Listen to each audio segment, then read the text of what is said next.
Thank you. We're finally here. Oh boy, what a freaking day! What a day! Hey, how are you? Hey everyone, sorry we're late. Having loads of technical fun today. Good times. Oh man! Wow. Well, hey, everybody, this is Johnny Beane and John Mancuda. This is Talking Guitars and 80s Metal Live. It is, since we're both in California, it's 5:28 p.m. out here. Santa Cruz, Hollywood. Happy 420, everybody. Even though I've never done it, nobody believes me. I also have never done it. Anyway. I also have never done it. No, seriously. I swear, I have never in my life smoked anything, be it tobacco, be it weed, never. I've been surrounded by it. I mean, like I've walked in clouds like I'm a Zeppelin. I mean, you know, it's like a Cheech and Chong movie at certain friends' houses I've been to. But no, I personally, I've never felt the need to partake. Just, you know, personal choice. I mean, all my friends party. I'm the only one, but you know, look, I like being unique, so that's cool. Yeah. It's I know so many people that do that, and that's fine. Of course, here in Santa Cruz, it's you can't get away from it. You know, it's everywhere. But music therapy lads, there's something very wrong with both you nerds. He's in a van driving through Hayward right now. Smoke music coming out of the window. Lads is like me and my old lady. Hey man, pass me a big fatty. Actually, he sent me a picture of him driving around. Is the steering wheel like a chain? Yeah. Hey man, you're drinking pee. There it is. Yeah, there he is. He's I love his van. Chuck. There you go. That van, it's like the Nice Dreams van from Cheech and Chong. You know, he's like, it looks like an ice cream truck, and he drives in the neighborhood. And, you know, it's like, oh, I would like a big stick. You want a big stick? You know, he's got, you know, a push-up pop, and it's all reefer. It's pretty funny. Man, well, hey, stay safe out there, lads.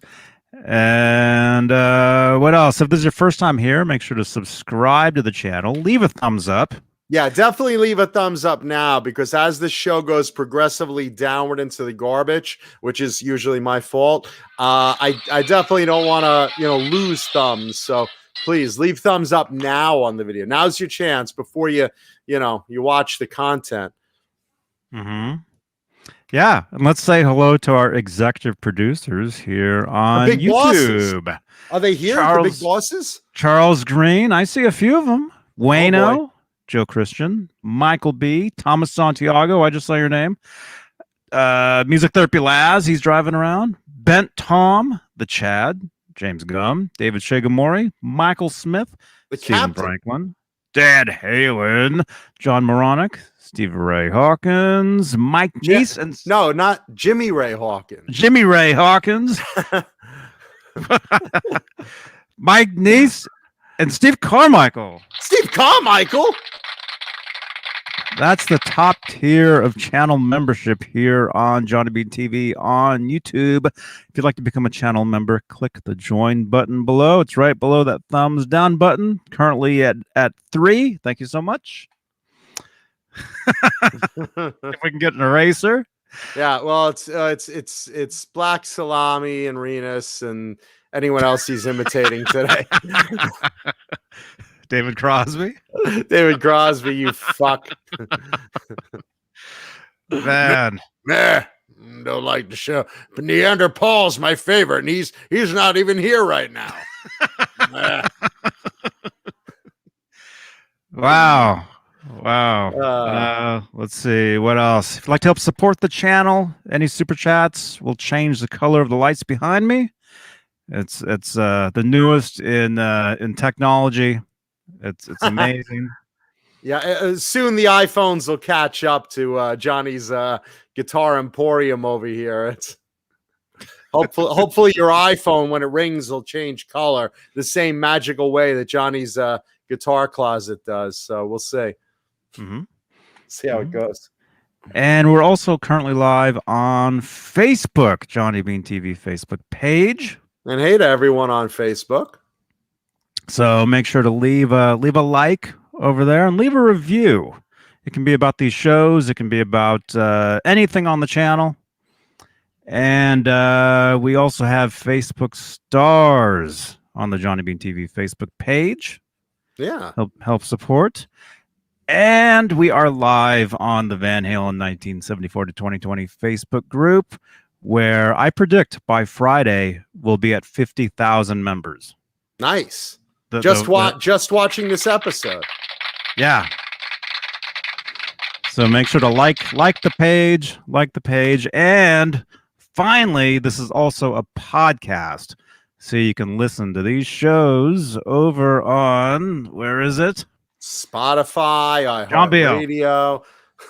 Yeah, SoundCloud, Stitcher, TuneIn, Google, Apple, Radio.com. So make sure to subscribe. Just search Johnny Beane or Johnny Beane TV, wherever you get your favorite podcast. Nice. And you can watch Talking Guitars and 80s Metal live anywhere you go. You can watch it on your phone. You could listen to it in your car. That's great, man.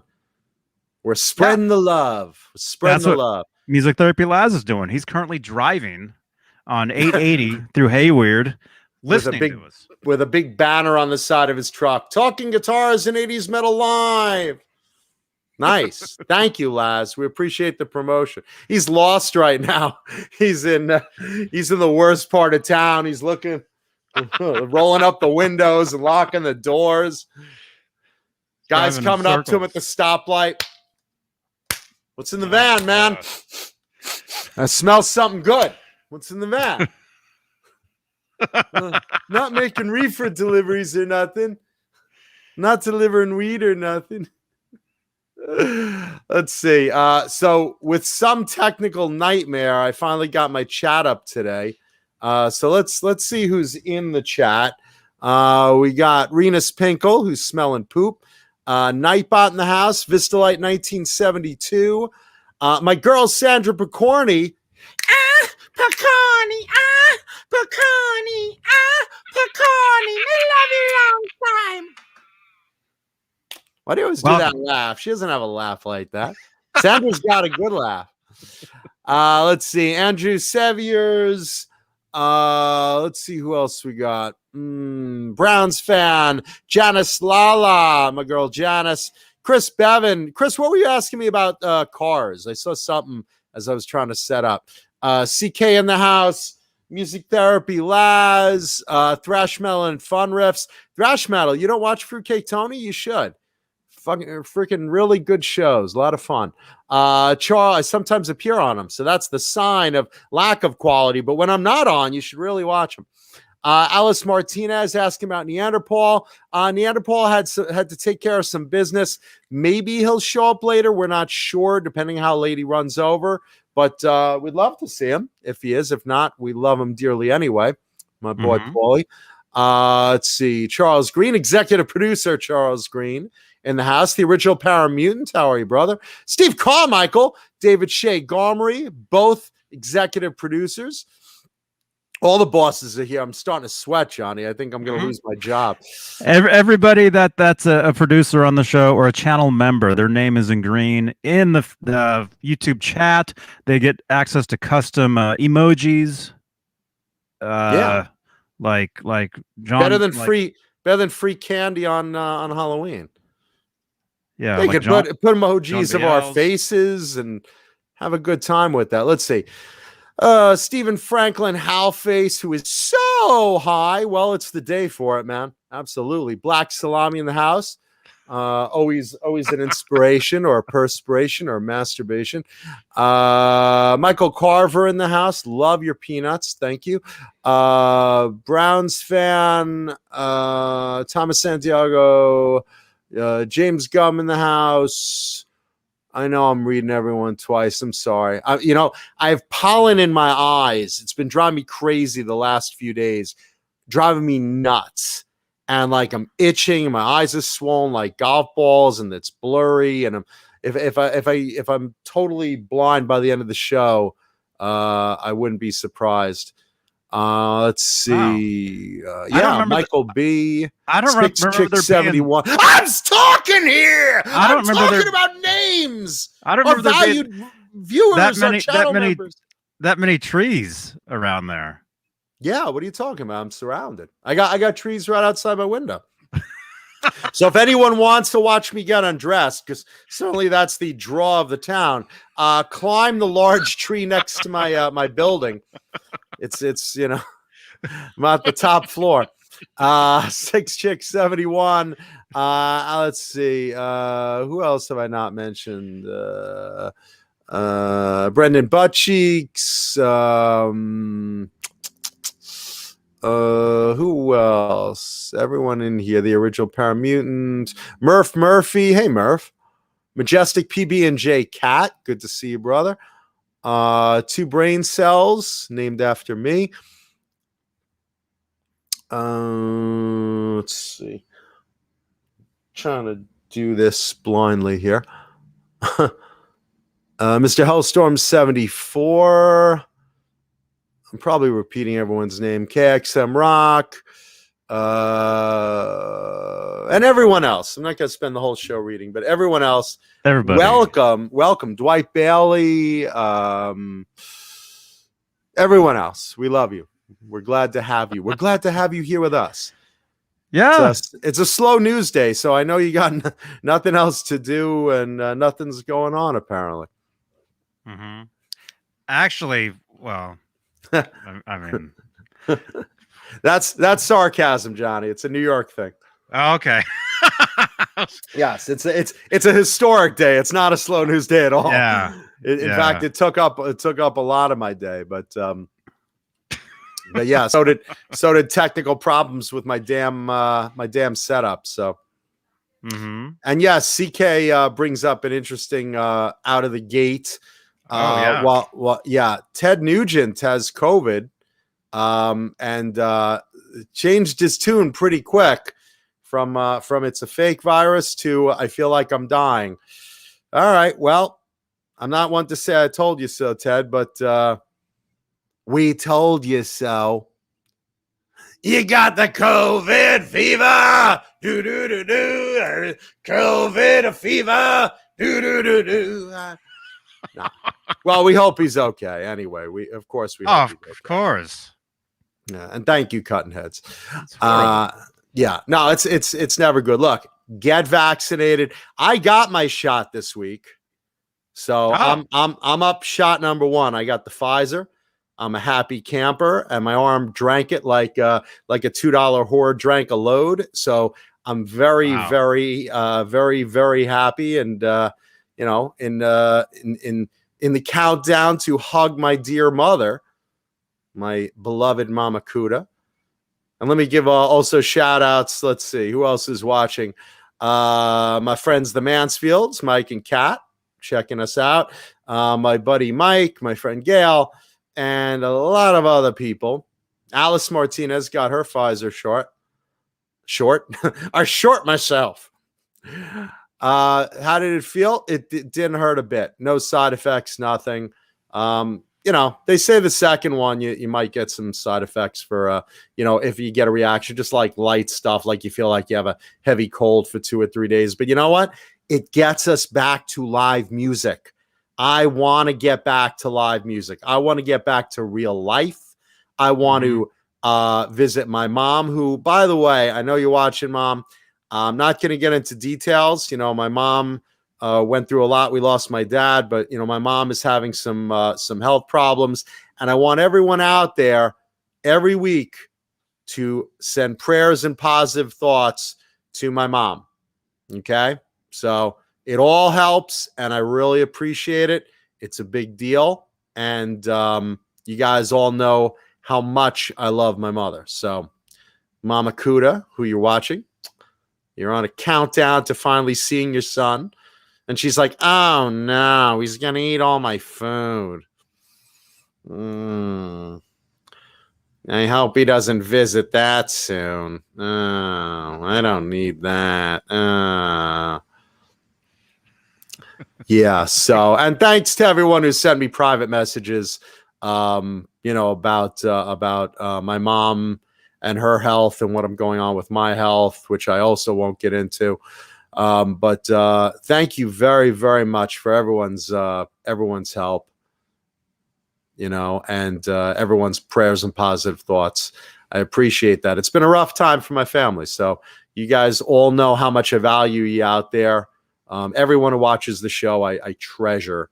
So really appreciate it. Anyway, so there's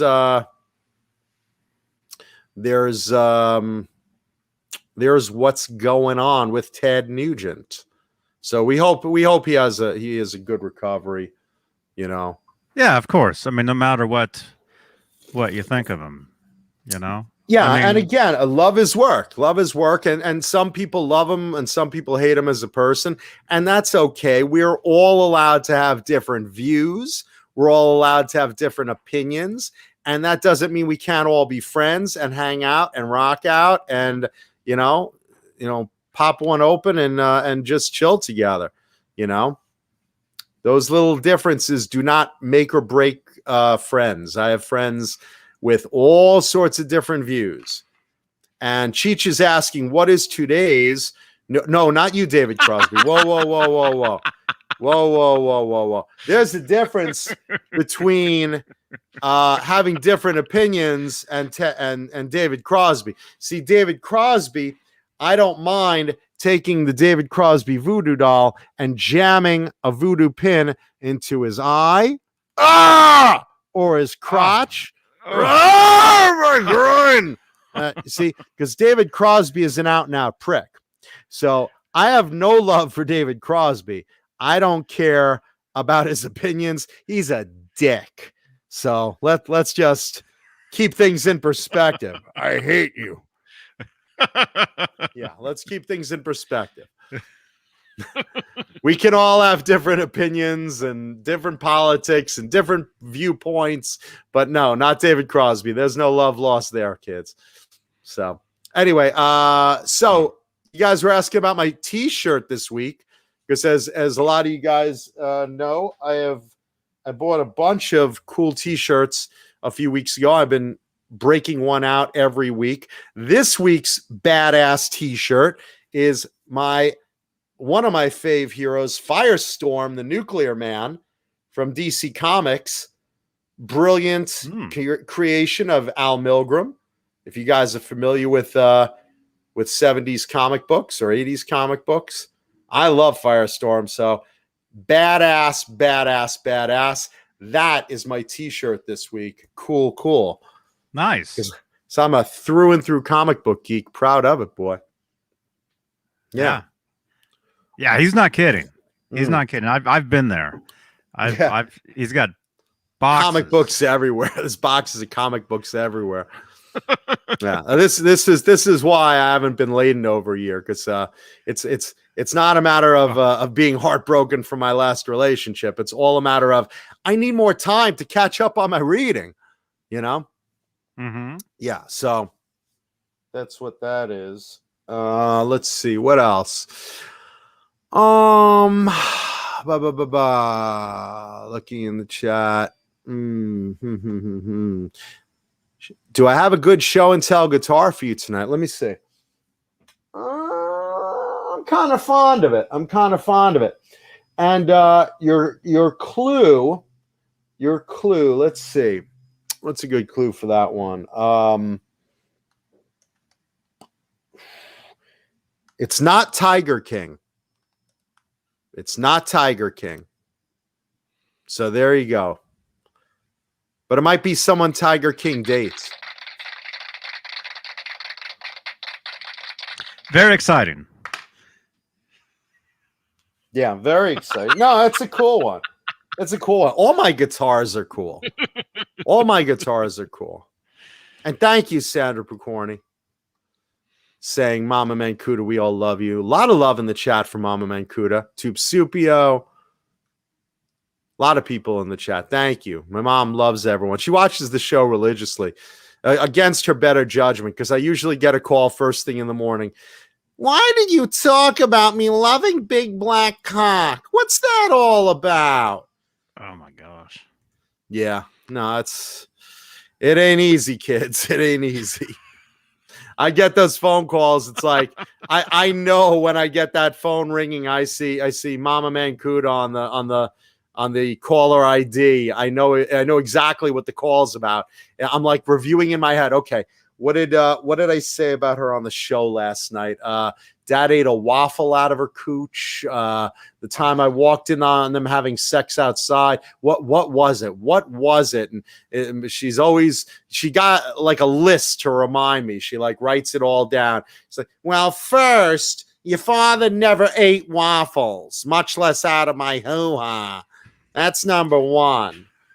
I have never been attracted to David Crosby, although I do have a bit of a crush on Jason Hannon of the band Gizmachi. Yeah, so she has a crush on Jason. Well, who doesn't? Yeah, I listen. If I was a gay man, I would like Jay. I mean, that would definitely be my choice, I guess.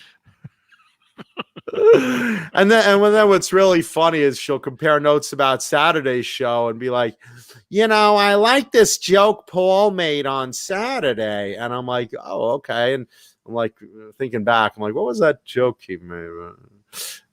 Yeah. So yeah, CK said it right. All chicks love Jay. All chicks love Jay. Oh, Jay. Lenny Lou says Mary is in love with Jay. Yeah, but Mary is in lust with me. So Jay can take my sloppy seconds with Mary. Ugh. Just know, Jay, if you ever sleep with a sexy geriatric love slave in a wheelchair, I've been there first. Just so you know. Just so you know. You weren't there first. If you go and lick that, you're like, Mancuda? Mancuda? Oh, gross. Yeah. What? Don't knock it till you try it. Listen. Well, how do you know what you taste like? Listen, I have Yelp reviews I could read. Look me up on Yelp. John's jizz was the most delicious I've ever had. I would eat here again. Thank you. Thank you, Melissa 41. Cobra Kai Platoon in the house. How are you, brother? Hey, man. Key member of our Johnny Bean family. Let's see.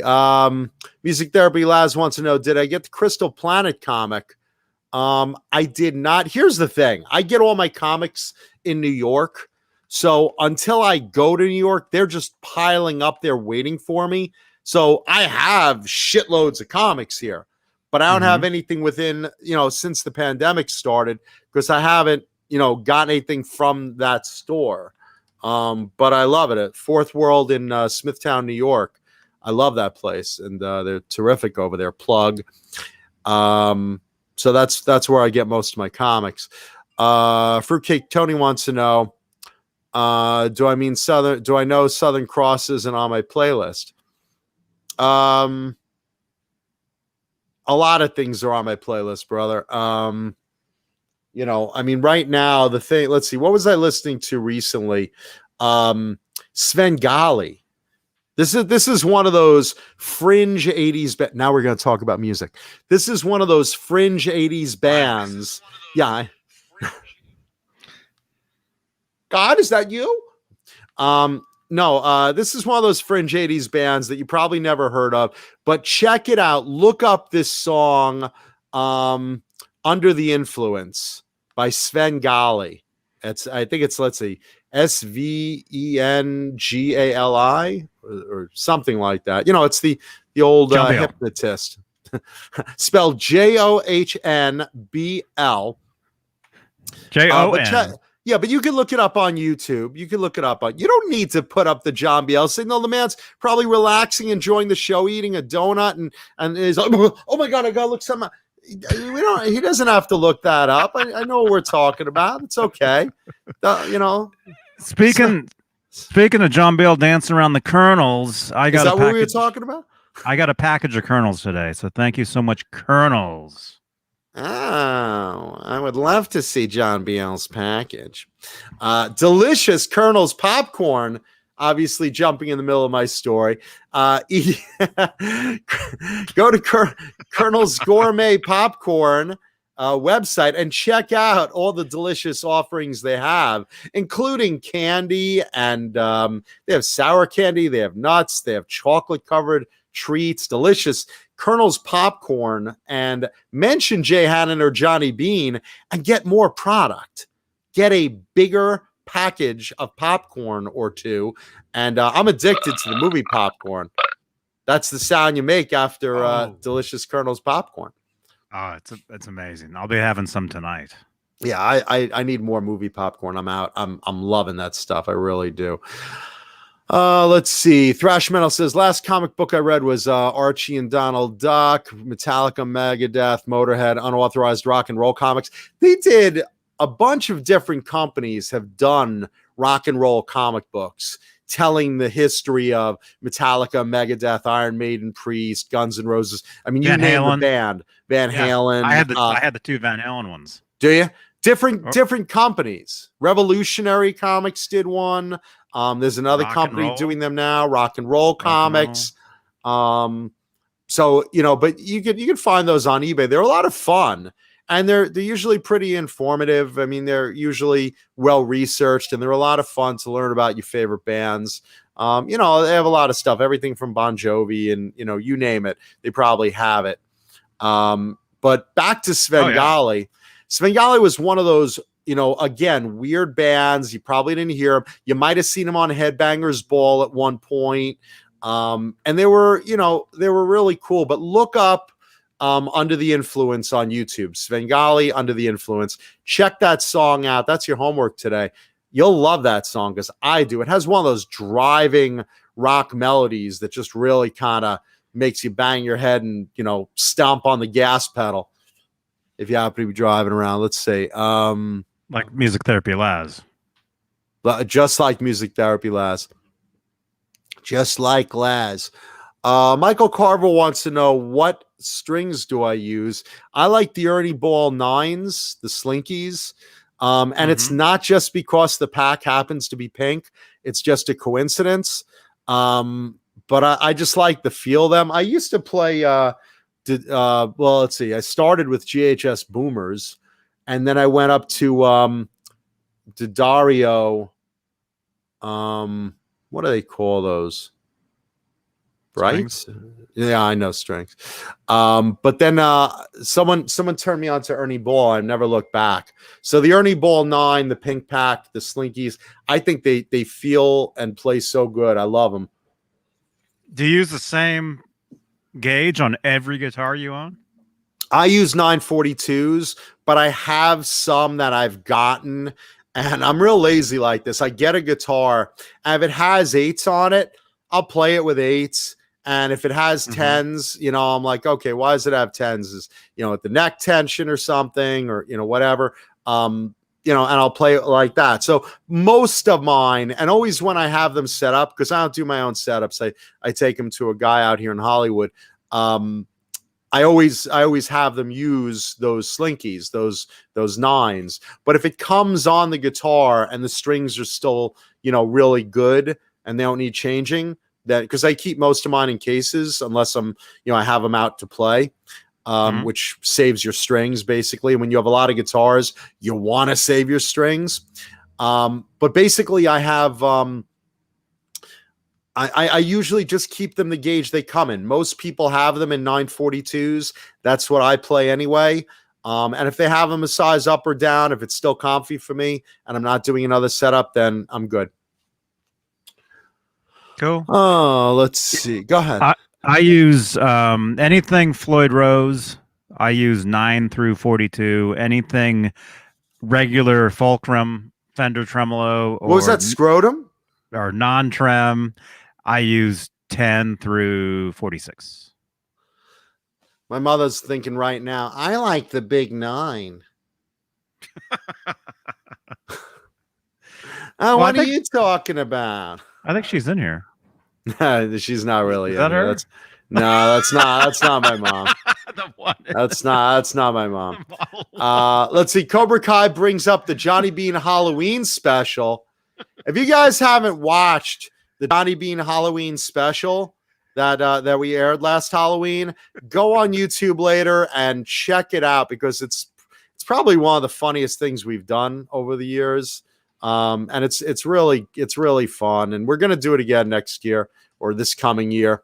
I'll put a card on playback. but I don't know how we'll top it, but it's something you should check out. It was a lot of fun. So check that out. Yeah. And On thank you, playback, Cobra there'll be Kai. a card. There'll be a card on playback where you guys can watch it. 3140. R2, R3 Locking Nut coming into the house. How are you, brother? Hey, man. Cheech in Ontario. How are you, man? R2, it was great seeing you on Sunday, man. I stopped in for the last like 10 minutes of Halenville. So you were at the strip club? On at Tony's. And R2, R3 Locking Nut was there. And is it Kirk? 5150? He was in there. So if you guys haven't seen that, check it out.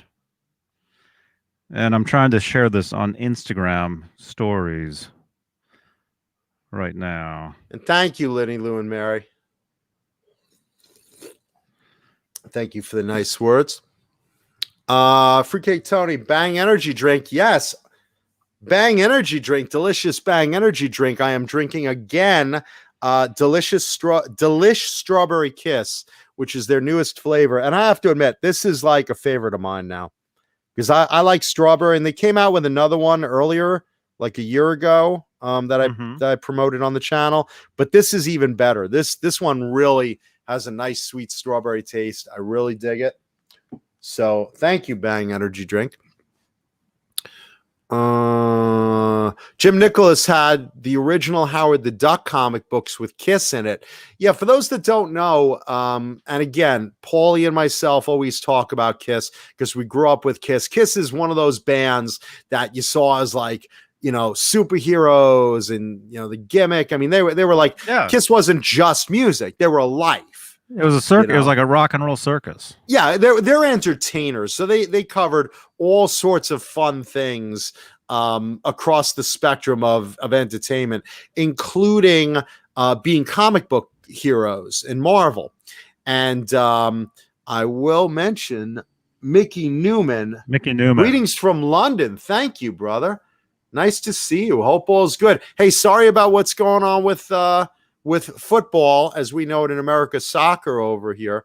But sorry to hear what's going on over there with that split. Anyway, with Kiss started as comic book heroes in a comic book called Howard the Duck. And when they first appeared, like you're reading this Howard the Duck comic, and all of a sudden out of this insane asylum or something comes Kiss in full costume.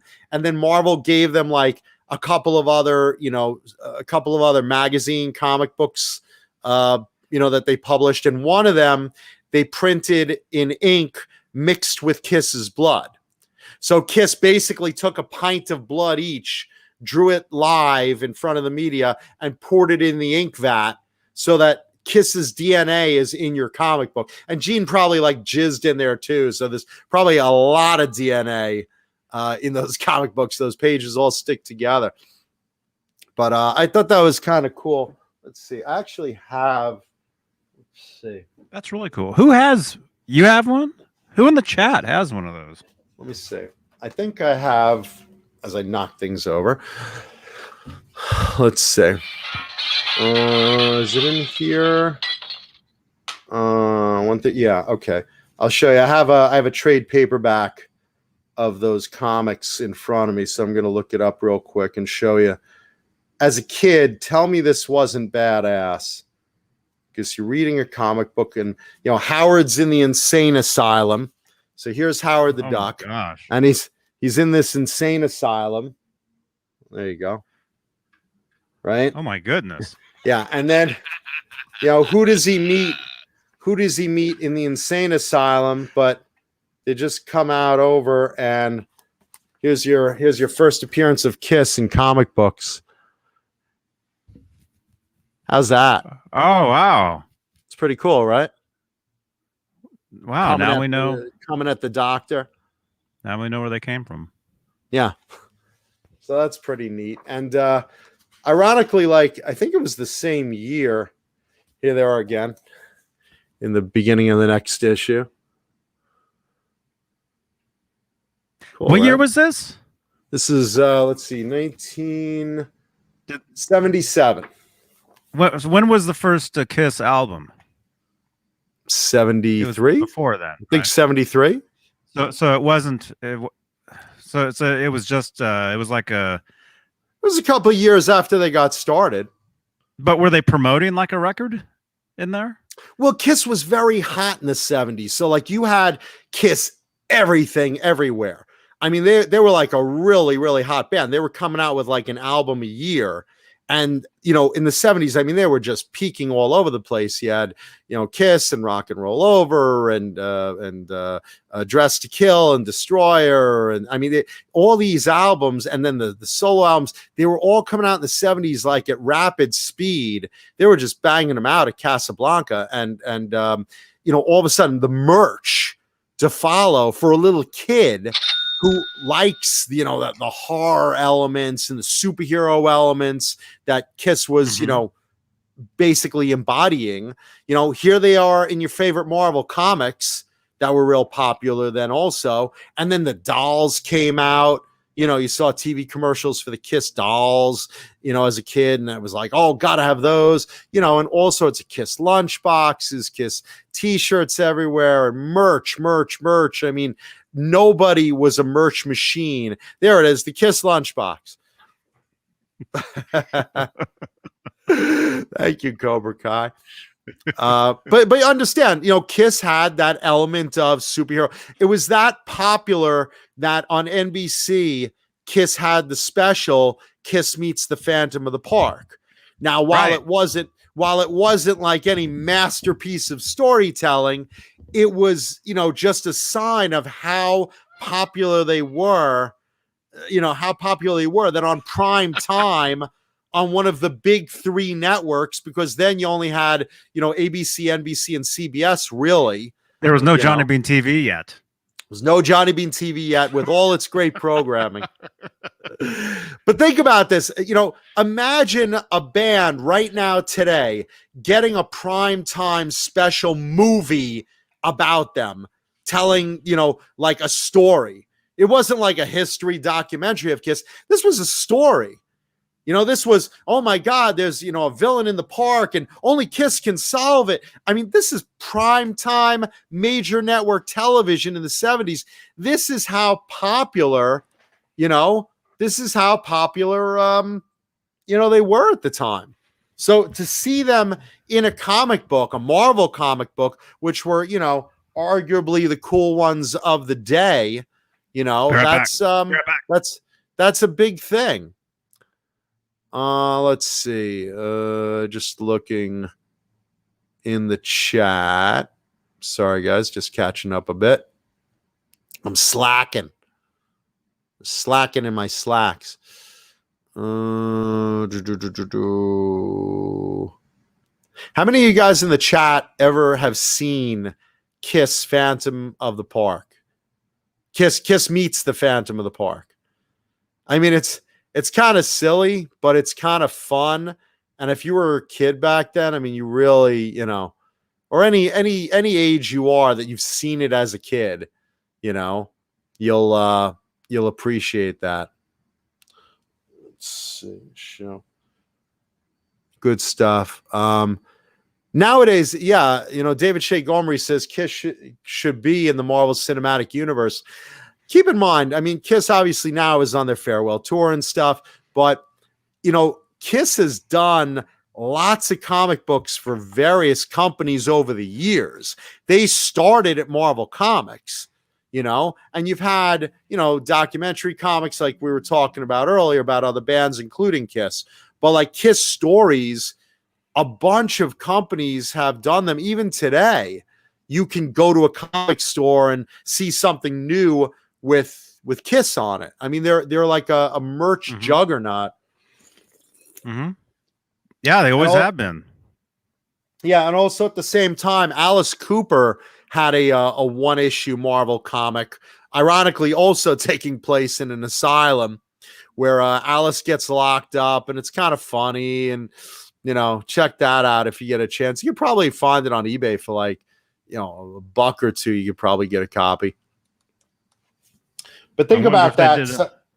Go ahead. Did they ever do a crossover of Alice Cooper and Kiss, like WrestleMania?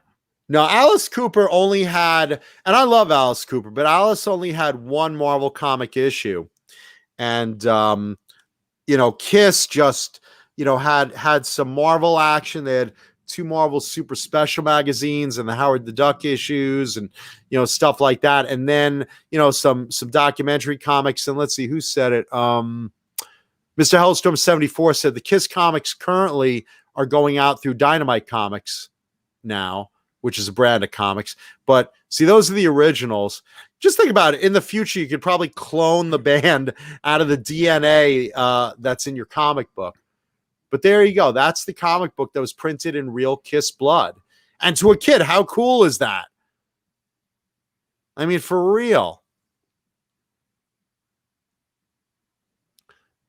Let's see. Bozique coming in late. No, Neanderthal had some to take care of something with his day job. He might be in later, depending if it runs over or not. But he's taking care of that right now. So he might be in later. We'll see, depending on how it goes. And we miss him. Let's see. Yeah, we let's see.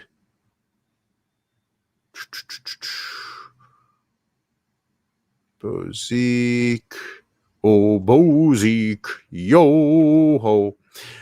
Fruitcake Tony, have you seen the live stream Kiss My Collectibles? I don't think I have, but I could see like how popular that would be. I mean, understand something. Certain bands merch out more than others. I can't think of a band literally that has more merch than Kiss. Mm-hmm. Yeah, Gene breathing fire. I mean, very cool. Think about the potential of them as comic book characters. They have powers. Ace is the spaceman, and Gene is the demon, and Paul is the Star Child, and Peter's Catman. So they all have relatable powers to those identities. And that's very cool. Mm-hmm. Let's see. That's awesome. And Jay, yeah, I talked about kernels and how delicious it is. We did. Johnny just threw it right in the middle of the story. Johnny doesn't wait with plugs. It's like we're in the middle, the heat of telling a story, and all of a sudden, oh, time for a plug, time for commercial. And Bozique, it doesn't matter if you saw it in the 70s, 80s, or 90s. It's did you see it as a kid? Did you see it as a kid? That's the important thing. And thank you, False Flag. Thank you for that super chat. And he says, yes, Ace was stoned the whole time. Yeah, Ace, if you watch some of the old TV interviews with Ace, obviously had some substance problems, and it really pissed off Gene and Paul. I saw that one. I've seen those. Yeah. Yeah, it got to be like teams like Ace and Peter versus Gene and Paul. And yes, Stephen Franklin brings up Kiss on Scooby-Doo. Yes, Kiss helped Scooby-Doo solve a mystery in Kiss Meets Scooby-Doo, or Scooby-Doo meets Kiss. I don't know. They love to, the Scooby-Doo seems to meet everybody. Should all have celebrity meetings like Scooby-Doo does. Out of the blue, he's like, meets up with Phyllis Diller. Out of the blue, there's Don Knotts in the supermarket. Out of the blue, Laurel and Hardy come out of a closet.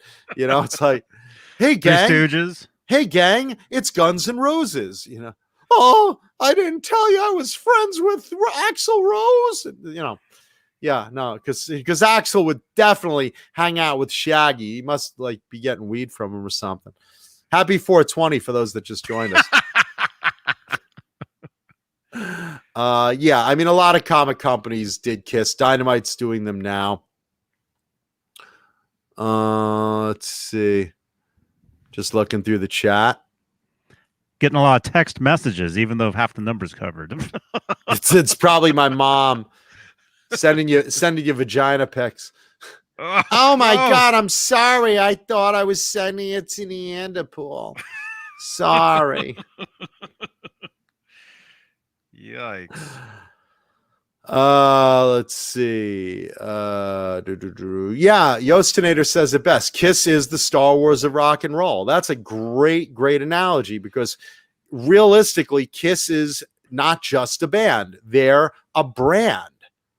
Just like Star Wars is a brand, you know. It's like there's a lot of aspects of entertainment. There's cosplay. There's, you know, there's a lot of stuff. Mary, Lindy Lou says Mary is enjoying Colonel's red velvet cherries right now. Well, Mary, remember, you can only have one cherry, and I'd appreciate if you'd save it for me. There you go.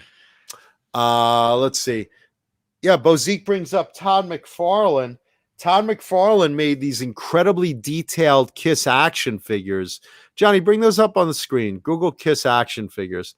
Because they made in the 70s, they made Kiss dolls. And those were really cool. I mean, they had, you know, the real hair and, you know, the chrome and black costumes with little chains. And, you know, those were really cool. But then like Todd McFarlane, who you might know is, you know, created Spawn, drew Spider-Man, bought Mark McGuire's baseball. Todd McFarlane makes these action figures that are super, super detailed. And you could see, like, those are the dolls. Zoom in on those first, Johnny. Those are the dolls from the 1970s. Those are the originals. Paul and I both had those, of course. Scroll down a little bit so we could actually see them. There you go. Those are pretty cool, right? I mean, you're a kid, 70s, 80s, whatever, you know, whatever age you grew up in. Those were pretty cool. Yeah, those are out. Really? They were made in the 70s. You could still find them in discount clearance aisles in the 80s. Or if your brother handed them down to you or whatever. Because those are like the like Star Wars had these like dolls or these action figures that were like, you know, the big ones. And I had a few of those. Inch. Yeah, those are the same size. I had a few of those, but those didn't go well for Star Wars. They didn't really Wars sell as much. The Boba Fett one was cool. The smaller ones were better, but with sure. with Kiss, it looks like it was the opposite. Oh no, these sold everywhere. The bigger dolls. These sold everywhere. Figures. Well, they didn't have small Kiss action figures. They had big dolls, and you know, again, these were for boys. So, like you didn't play with dolls. You checked them out and you displayed them, and you know, they're male action figures, 12-inch action figures for boys, like GI Joes. You know, yeah. So I mean, these were cool. Then look up the McFarlane ones that they made. I guess in the late 90s, early 2000s, I want to say, because Todd McFarlane made these big detailed action figures, and way more detailed than these. I mean, these were badass, but you know, more articulated. And let's see, can you find some of the McFarlanes? Are those them in that red photo, or? I think some of the stuff is like more recent. Keep going. Yeah, I mean, they still think about this. They still make like tons and tons of dolls and stuff for Kiss. I'll search. Oh, false flag. Thank you, false flag. False flag brings up a great thing. Gene Simmons played an evil transvestite in the movie Never Too Young to Die. This was a time period where Gene and Paul were like at odds, because Paul was like, you know, having problems already with you know, with everyone else that came into the band later, Vinnie Vincent and you know, Mark St. John had a hand problem, and Gene at this time wanted to break into the movies. He wanted to be an actor, and Paul's like, but I really want you to pay attention to the band, because we really got to start writing music, Gene. You know, and Gene was basically like, you know, I wish Paul was here to do it. I want to be a movie star. you know, and Gene started off, he was like in Runaway with Tom Selleck and did all these roles, but Never Too Young to Die was like just the most ridiculous role, because like it was just so terrible, but it was so funny because you knew it was Gene, you know. And Paul's like, this is why you're not writing music with me for the band. This is why you're not writing music for Crazy Nights with me. Oh my gosh. Yeah. And, you know, so it really didn't go over well. And Gene eventually like came to the realization, all right, you know what? Maybe as an actor, I kind of suck, but you know. Oh my goodness. Yeah, there he is. That's Gene Simmons, boys and girls, in all his glory. You know, it's one thing to be Dr. Frankenfurter and be entertaining. Gene Simmons wasn't entertaining. This was that. Listen, today's a great day to watch Never Too Young to Die. Stream it, find it on YouTube, whatever. It's a great movie today because it's 420. You're probably stoned off your ass, and no movie is more fun when you're stoned than this one right here. Never Too Young to Die, battling transvestite evil Gene Simmons. Fan-fucking-tastic stuff. And Gene may have a few regrets about this one. Well, I mean, not if it made some. Yeah, it didn't. It did make money. Oh, yeah. This was not a good movie. This was not a good movie. Yikes! You know, you watch him on Runaway with Tom Selleck, you're like, all right, you know, he's okay. You know, average job. But you watch Never Too Young to Die, and you're like, yeah, you know. Not great. Fruitcake Tony, you haven't had Colonel's popcorn yet? Dude, what are you waiting for? Go to Colonel's Gourmet and get yourself a bag or two. And order me some movie popcorn while you're there. Because why not? Great stuff. Johnny, show those McFarlane Toys Kiss action figures. Because I want everyone to see the detail on these things. They were really, really well detailed.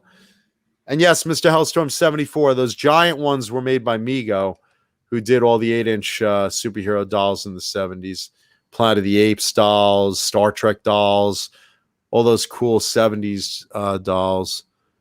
They went out in the early 80s, but soon to be making Gizmochi dolls, McFarlane Toys. Yeah. Let's see. McFarlane Toys Kiss. Let's see. Is that I can't tell until you zoom in. Let's see. Yeah. Zoom in close, Johnny. Like click on the photo and then zoom in. If you can. Those ones on the right. The four. There you go. This one? Yeah. Okay, let me. It's best to go over there first because when you click on something, you have no idea what's going to pop up. Johnny's got to get kiss porn. You never know. Mr. Hellstorm brings up Vanity was so hot and Never Too Young to Die. Because Vanity was hot. Vanity was hot in Purple Rain too. Look at the detail on those things. And they made a bunch of them. Look how cool those are. And you got Eric Carr down there. Now, the only complaint I have is the instruments were a little out of proportion.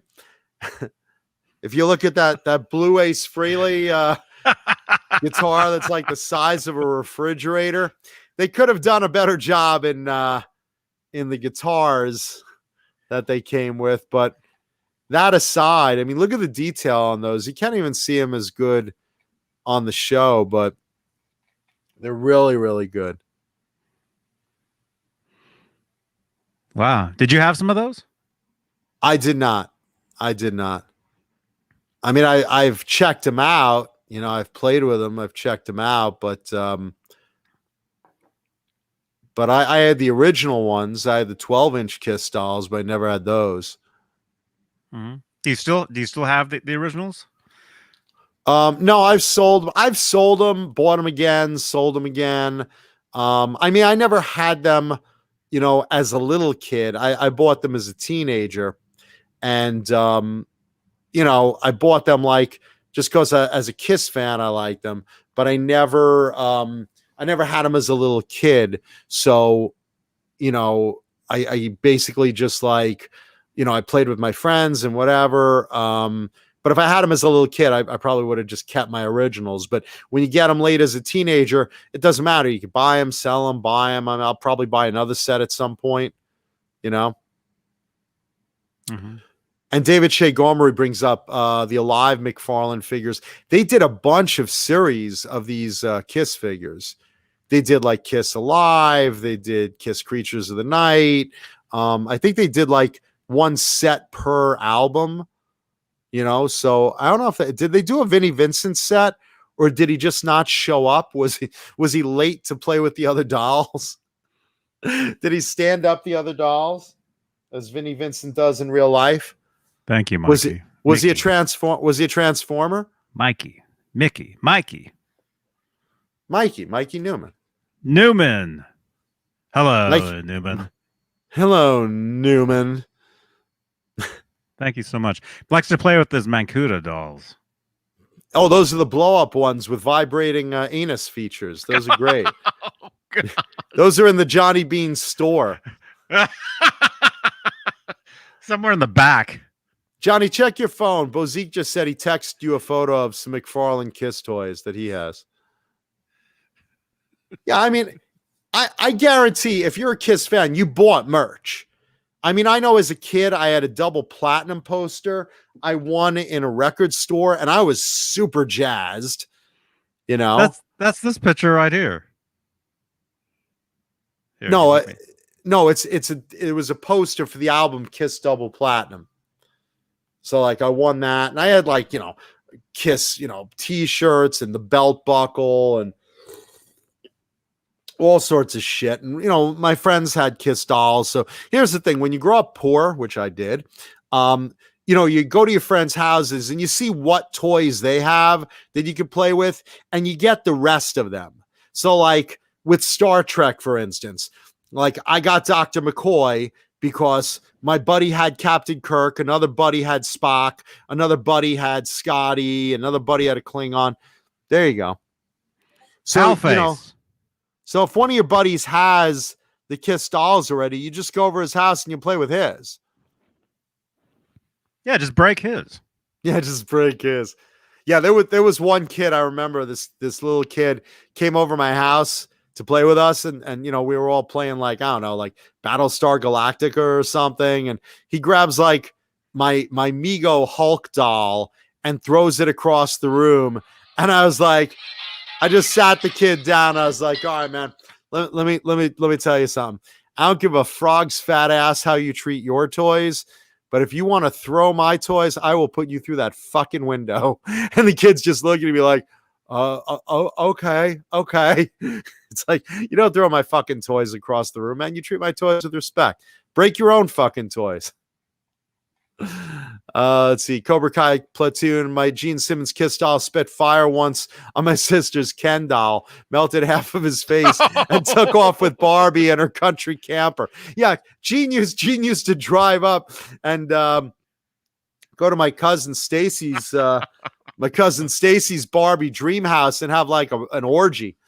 It's like he'd invite Skipper and Barbie and Barbie's cousin and, you know, Obi-Wan. Daisy Duke and, you know, Princess Leia. And Gene was like, it was like a brothel, the Barbie dream brothel. Gene Simmons was in there. I love it. No, man, look, Kiss merch is fun, man. I mean, they made a lot of cool shit. Let's see. Bozique says the AC/DC McFarlane toys were cool too. Yeah, no, look, a lot of the McFarlane toys were detailed and fun and cool. I mean, look, the guy created Spawn. He drew a real detailed Spider-Man. The guy absolutely made some very, very cool detailed action figures. But there's just something about Kiss toys, you know? Mm-hmm. Yeah, and David Shea Gomery, Skipper, I don't know, what was it, like Barbie's cousin or something? Barbie's friend, or I don't know. There were like all these Barbie copies, and Gene Simmons' doll wanted them all. The Gene Simmons doll got them all. Yeah, Gene Simmons' doll was hooking up. And what's really funny is the old school Gene Simmons doll had like this really long plastic tongue, so he could like give Barbie a good frothing down there, you know. It should be with like tongue flicking action, you know. Ken comes home, finds Barbie one night with G.I. Joe. One night she's with Gene Simmons. Barbie's like, you know, like, where do you think I got the money for this dream house, huh? I don't have a job. What do you think? Dated Gene Simmons. I'm running girls out of this dream house. Where do you think I got the super vet? Skipper, Gem, she's truly outrageous, truly outrageous. Let's see. The story, I don't know.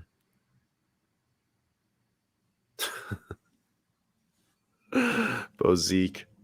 That's fun stuff. Yeah, no, look, Kiss had some of the best merch then, and Kiss has some of the best merch now, even though they're like in their 70s and, you know, they're not, you know, playing on the radio or anything, but, you know, look, it's Kiss.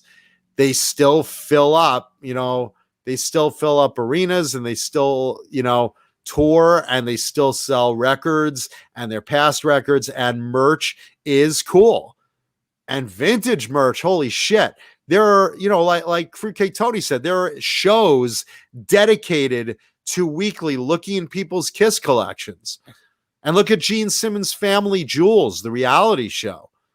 You know, there was another way of Gene to rebrand himself, you know.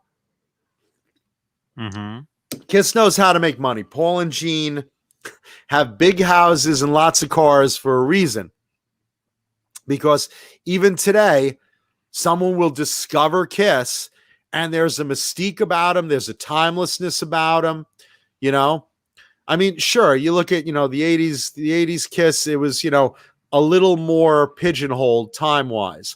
But the 70s Kiss, the makeup Kiss, and the one that reemerged in the 90s up to today, even with, you know, Ace and Peter replaced, but still the characters are still there. You know, you look at, you know, they're just still very, very, very collected. Mm-hmm. You know, they're you know, their songs are classic. You know, I can't think of another band that has as much merch. You know, I mean, sure, AC/DC has a lot of stuff. You'd say the Rolling Stones has a lot of stuff, but Kiss, you know, as Gene says, Kiss is a legacy. Yeah, it really there's is. because I mean, there's a lot of merch these days with a lot of you know, like the pop bands and stuff. You know, there's a lot of stuff out there, but Kiss was doing that way back from the beginning. So you have literally 40 something years, almost 50 years. 50 years of Kiss memorabilia and merchandise, and they have some mega super fans out there. I've known a few of them.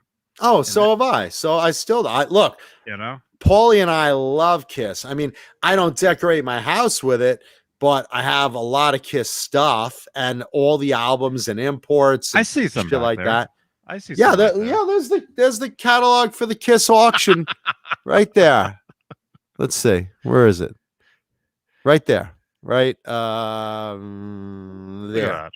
right there. That's the Kiss auction catalog from 2000. So there it is, right there on display. And let's see. Yeah, someone in the chat brought up John 5, major Kiss collector. Sebastian Bach, huge Kiss collector. I mean, let's put it this way. Kiss was so influential on a lot of bands. So, you know, you have to realize when a band like Danger, you know, got on Kiss's tour, they're like, oh my God, we're opening for Kiss. Think about it, because they all grew up same thing, idolizing Kiss, buying the dolls, buying the albums, having the lunchbox, you know, Kiss Crunch cereal or whatever, you know, reading the Kiss comic books. You know, we all grew up like that. so it influenced a lot of bands that opened for them years later, and Skid Row also. Sebastian Bach is always idolizing Kiss, you know? I mean, like I said, you know, Paulie and I are Kiss Army members from way back, many years. Mm-hmm. And yeah, Gene Simmons definitely helped Van Halen get on the map for sure. Well, he likes to think so. Absolutely, he did. Thank you, Sherman. Sherman Callahan on Facebook. Thank you, man. Thank you, Sherman. Yeah, those Gene Simmons demos. I mean, they're like, it's like they absolutely helped. It's absolutely like a Van Halen. It's like a Kiss version of Van Halen. You know, Kiss production. You know, Kiss production. That's what it is. That's what I mean. I mean, don't you think Gene brought attention to Van Halen? He definitely did. Definitely did, but Van Halen made themselves. It wasn't just because of Gene Simmons. It wasn't just because of Gene, but Gene absolutely helped point them out. Now, I think it would be very funny if, you know, and again, there's, you know, that debate. Did they want Eddie to be Ace's replacement in Kiss? You know, there's some talk yes, there's some talk no. You know, I don't think it would have worked because, you know, obviously Eddie is a guitar hero and, you know, definitely broke out or would have broken out bigger than any member of Kiss. And Kiss has a rule. They don't want anyone to shine over the other members. You know, even guys like Bruce Kulick were like, you know, told to hold it in reserve a little bit, you know, and Paul and Gene told Vinnie Vincent, hey, could you please stop that guitar masturbation in these 12-hour solos? You know, because he didn't want to, you know, he didn't want to have a guitar hero in the band. He wanted Kiss to be, you know, 4 equal members, you know, just like everyone sang in the band and, you know, and everyone played instruments and, you know, stuff like that. So I don't think it would have worked for anyone, Eddie being in Kiss. No, but they definitely took the Eddie influence with all the other players after Ace. They all had the Eddie influence. Definitely. Well, they wanted someone that could shred for sure. And that was not Ace, you know. I mean, Ace is a good melodic player. Ace is, you know, again, the most influential player in Kiss, but he doesn't, you know, he doesn't do what Vinnie Vincent does or did. And he certainly doesn't do what Bruce Kulick. No. Ace he's really more like a Jimmy Page. Yeah. Which is great. But that's not, you know, when Van Halen, you know, took over the scene. Eddie changed everyone. You couldn't go back. You could not go back. Well, with Kiss until the 96 reunion tour, then they had to go back, you know, and do that and have Ace and everything. But yeah, and Stephen Franklin, Mark St. John also, absolutely. All of those guys were, you know, more of a, hey, can you shred and do whammy tricks and stuff? Yeah, we could all do that. Especially Bruce Kulick. Can you do this? Is what because that was it. After Eddie, can you tap? Sure. You know? But it's, you know, no one could do it just like Eddie. A lot of guys could do it in that style. And, you know, again, there were a lot of influence. But, you know, fact is, you know, yeah, after they replaced Ace, they wanted someone that could keep up, at least. Not too much, but just enough. You know, they didn't want someone to break out. When you think of a breakout, you know, guitar hero, you know, you're thinking Eddie Van Halen. You're thinking Steve Vai. You're thinking George Lynch. You know, I mean, you're thinking Warren DeMartini. You're thinking guys that stand out as the guitar hero of the band. Paul and Gene didn't want that. You know, they wanted an equal member, someone just as popular at Ace, but not outshining Paul and Gene. You know, because Paul and Gene were, you know, the founders of Kiss. They, you know, they owned the company, you know. But if Paul could play like that, than it would have been Paul and Gene, but with Paul doing all the solos and being Oh, the main sure. guitar player. Sure, but Paul doesn't play like that. Paul can write, great writer. Paul can sing, and he's the lead singer. Paul can play, and he's got a stage presence that absolutely can just take an arena and go, how many of you out there gonna get laid tonight? And the energy, I mean, he takes over a crowd.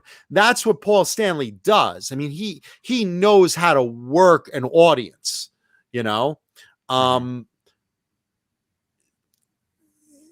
If you had Paul as the lead player, it would distract. Paul plays some rhythm, but they need a lead player in Kiss. That's just the way it works.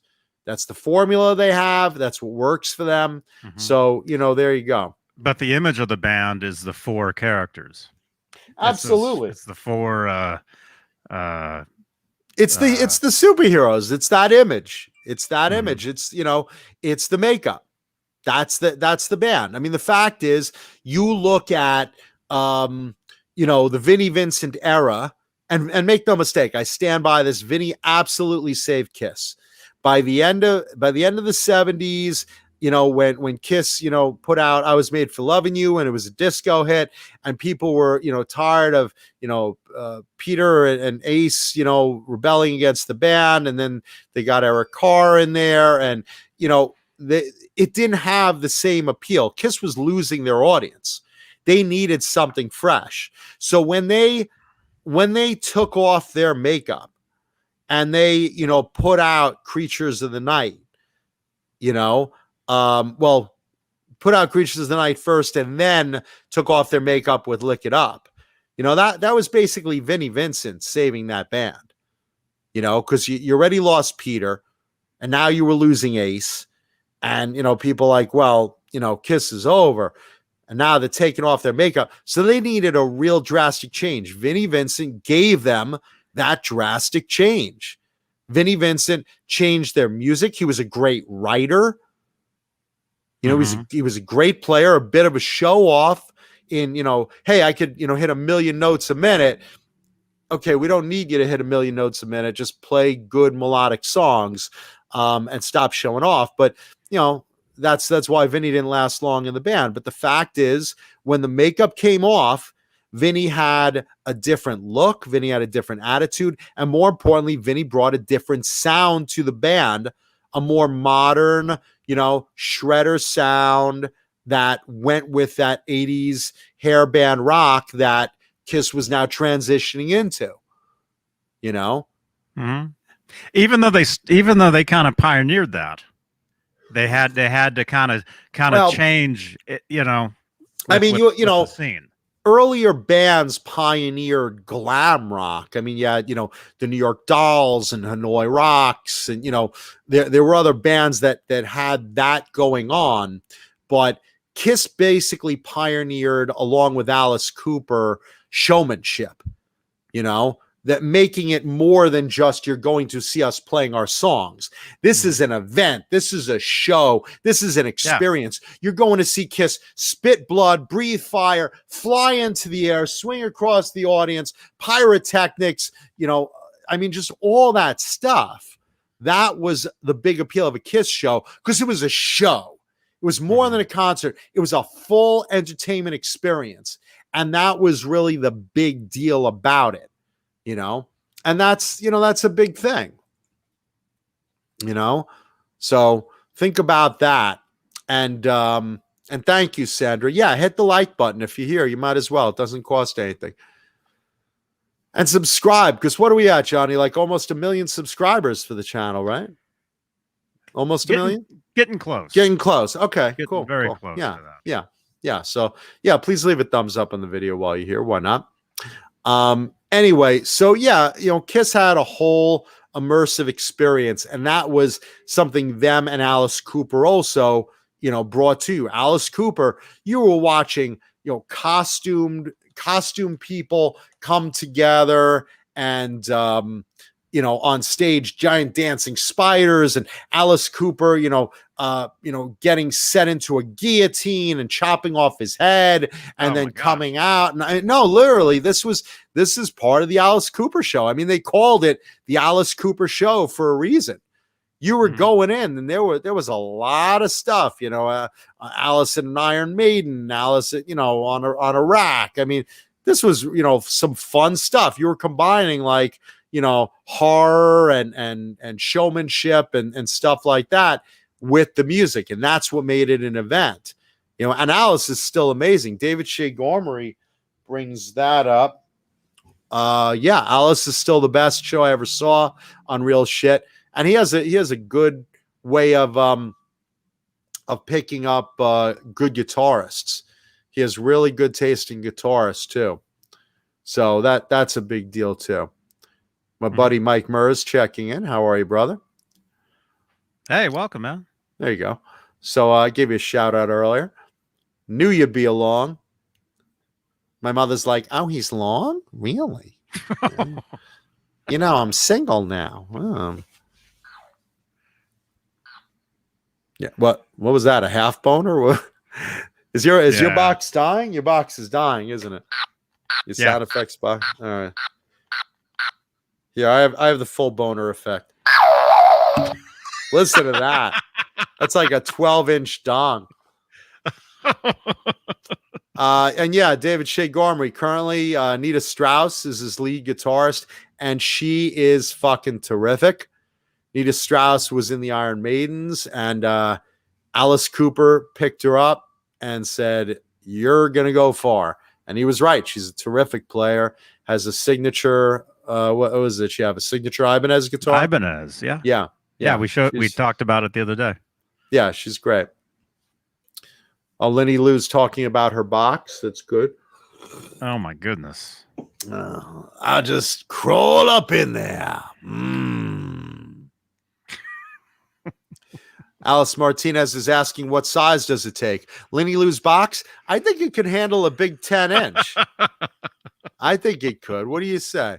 Oh, wait. What did you mean, Alice? Oh, you meant batteries for Johnny's box? Oh, that's a whole different story. I'm sorry. Yeah.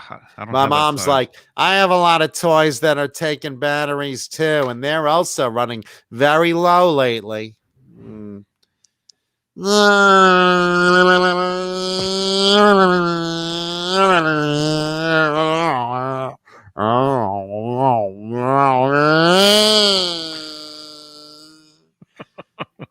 Wait, that's the sound effect of this picture. Stop the woodpeckers, stop the woodpeckers, stop the woodpeckers, stop the woodpecker. Senator Picorni, I would love to do a video with Nina. Oh, what did you mean? I'm sorry. A different video. Music video. Got it. Oh. Sorry. Oh my God. I should be so lucky. Right now, Nita's watching the show and she's calling her boyfriend. You know that Mancuda asshole on the Talking Guitars and 80s Metal Live show? Yeah, you need to teach him to shut his mouth about me. Yeah. Don't tell him to use me as a sex object. Just say, go over his house. We're gonna hear a knock at the door in 15 minutes. Mancuda, I know you're in there. Open up. Talking about sex with my girl. You better stop. Oh my gosh. Yeah, mom used to complain about the woodpecker. Now she's like, I would kill for a woodpecker right now. I am so lonely. Yeah.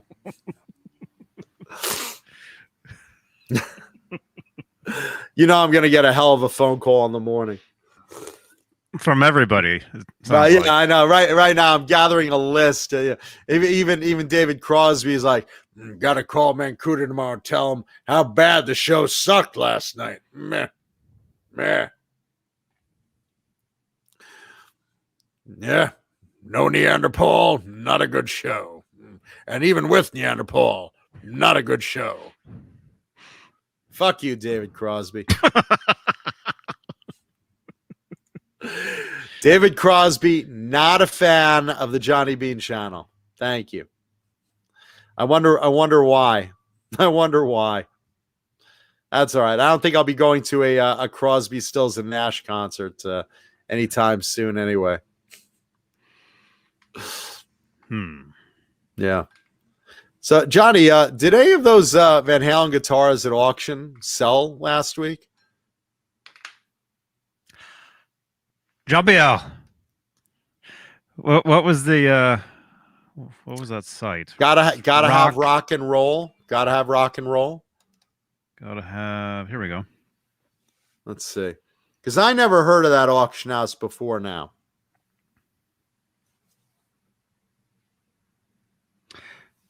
No, they're still going. They're still going. I know one of them has a bid on it. The No Bozos guitar has a bid on it. They have 2 days. Okay. Roughly 3 days left with each of them, and that No Bozos OLP is the only one with a bid of 15,000. Okay, yeah. Usually I see them go at the end, but let's see if they even go, because those are high starting bids. The No Bozos one opens at 15,000, so that one has a bid on it. Then I think the next one up is what, 50,000, and then after that, like 150,000 or 200,000, something like that. 150,000 and then 400,000. Yeah, that's quite a jump. Yeah, I mean, 400K. That's a lot. Mm-hmm. I don't see those selling. I could be wrong. Yeah, and again, the one that was owned by Kevin Dugan, he has nothing to do with that. Just so you guys know. Which one is that? The striped, the Kramer backup. Is that on that auction? Yeah. And what does it say? It was owned by Kevin Dugan? Yeah, Michael Anthony's bass, Tuck. Okay. Yeah, it was owned by him years ago. The guitar was stolen, and then it was like stripped down and then repainted and re-signed, and Jesus. Yeah. Repainted, re-signed. Yeah. Stolen. That's got quite a history. The guitar is cursed. It's a very cool guitar, because it actually was one that Eddie did play live. Well, that's what matters. I mean, that's really what matters. 86 tour, and it was given to Kevin as a gift at the end of one of the shows. Well, that's what matters. And that one's opening at what? 400,000. See, I don't know if that one's going to sell. I don't think that one's going to sell. I think that obviously the $15,000 one, that is a bid, that's going to sell. That'll probably go higher. The 50,000 one, maybe. What's the provenance on that one? The 50,000 one, that was a guitar that was built by like a crew member or something, and he brought it and showed it to Eddie, and Eddie played it for like a sound check and then signed it. Okay. So that's kind of like my Doodle guitar. But yeah, but it wasn't a guitar that Eddie owned. You know, he just played it one time. And then the other guitar is one that Eddie actually did wrote on. You know, it was one of the ones where he made the design by different pieces of tape and then played the song. So he taped it off and painted it. Yeah, that's a Charvel Art Series. Okay, so that's the Art Series. That's one of those that he played like one concert every night. Yeah, one song per concert every night. Yeah. Actually, two. He would play maybe one or two songs per show, and then he'd sign it and he'd write, Eddie Van Halen on it, kind of thing. Yeah. Okay. Yeah. Okay. It might have been two guitars per show, maybe. Two different guitars on two different songs, maybe, depending on. I always saw one. Mm-hmm. To my knowledge, I saw one. Sometimes he'd use it maybe for a second song, but I always saw, the one, and then he'd, sign it, photograph with it, and, put the location and the date, and then into the case it went for resale. For auction. I mean, I'll tell you something. That was one of the most brilliant merchandising things I've ever seen. And make no mistake, Kiss did, okay, we're doing a limited run of 10 of these, just like mine, and I'm signing them and blah, blah, blah. that wasn't bad. But there's something about when you're at that concert and you're in that arena and you see Eddie play that guitar where you saw him and it's signed and dated and the location of the show is there on the guitar. There's only one. That's all you need is one buyer. And they all sell. It's brilliant. And you have one every night. Think about that. One every night. And now those go for what? 50 grand, something like that. We know a guy that has one. He jumped on a Saturday night show with us one night, and he was showing it to us. It was one of the art series. There was several years where they did those: 2004, 2007, Right. 2008, Mm-hmm. 2012. I think they did them as well. Yeah, and they were all different, unique designs, and Eddie himself taped them off. None of them were, they weren't hand painted by Eddie, but he did the tape designs. No two are alike. They're right. Each one is totally original. Mm-hmm. And some of them look very cool. Mm-hmm. And you tend to see a lot of them in like Hard Rock cafes, and then you see some of them at the doctor's office or the your lawyer might have one. Other than the one I have that he hand drew designs all over. Do you know of any others that he like did that with? Not like tape and paint, but like literally just drew shit all over it. Just drew on like that? Yeah. Maybe. I can't think of any, but I'm curious. I'm sure there has been, but yours is definitely unique. That's a more of a recent one, the one that you have. 2010. That 2010 I he did think that. Of. 2010 he did that because he dated it. Mm-hmm. But I'm very curious. I'm gonna see. I'm gonna pick an auction house, and I think I'm gonna put that up at auction. I'm gonna put that. I'm gonna put the golf, the one he signed at the golf tournaments, and I'm gonna see. Because, like I said, if I can get crazy money for that, that may go bye-bye. We'll see. Lenny Lou says, how does someone just go to 5150 and ask Ed to sign a homemade guitar? I don't know. Have people waited outside of 5150? Have people waited outside his property for? No. No, they call the cops. The police chase those people away. No. I think that that particular guitar. I read the story. I saw the video. There was a video of Eddie signing it. I think that was the kid of like a friend of his or something.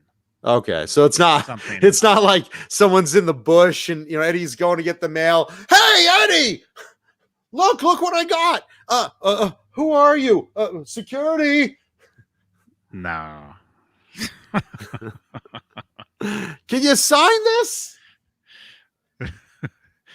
No. Yeah, you don't. Yeah, it's. I saw your wife sunbathing topless, but I didn't want to say nothing. Wow.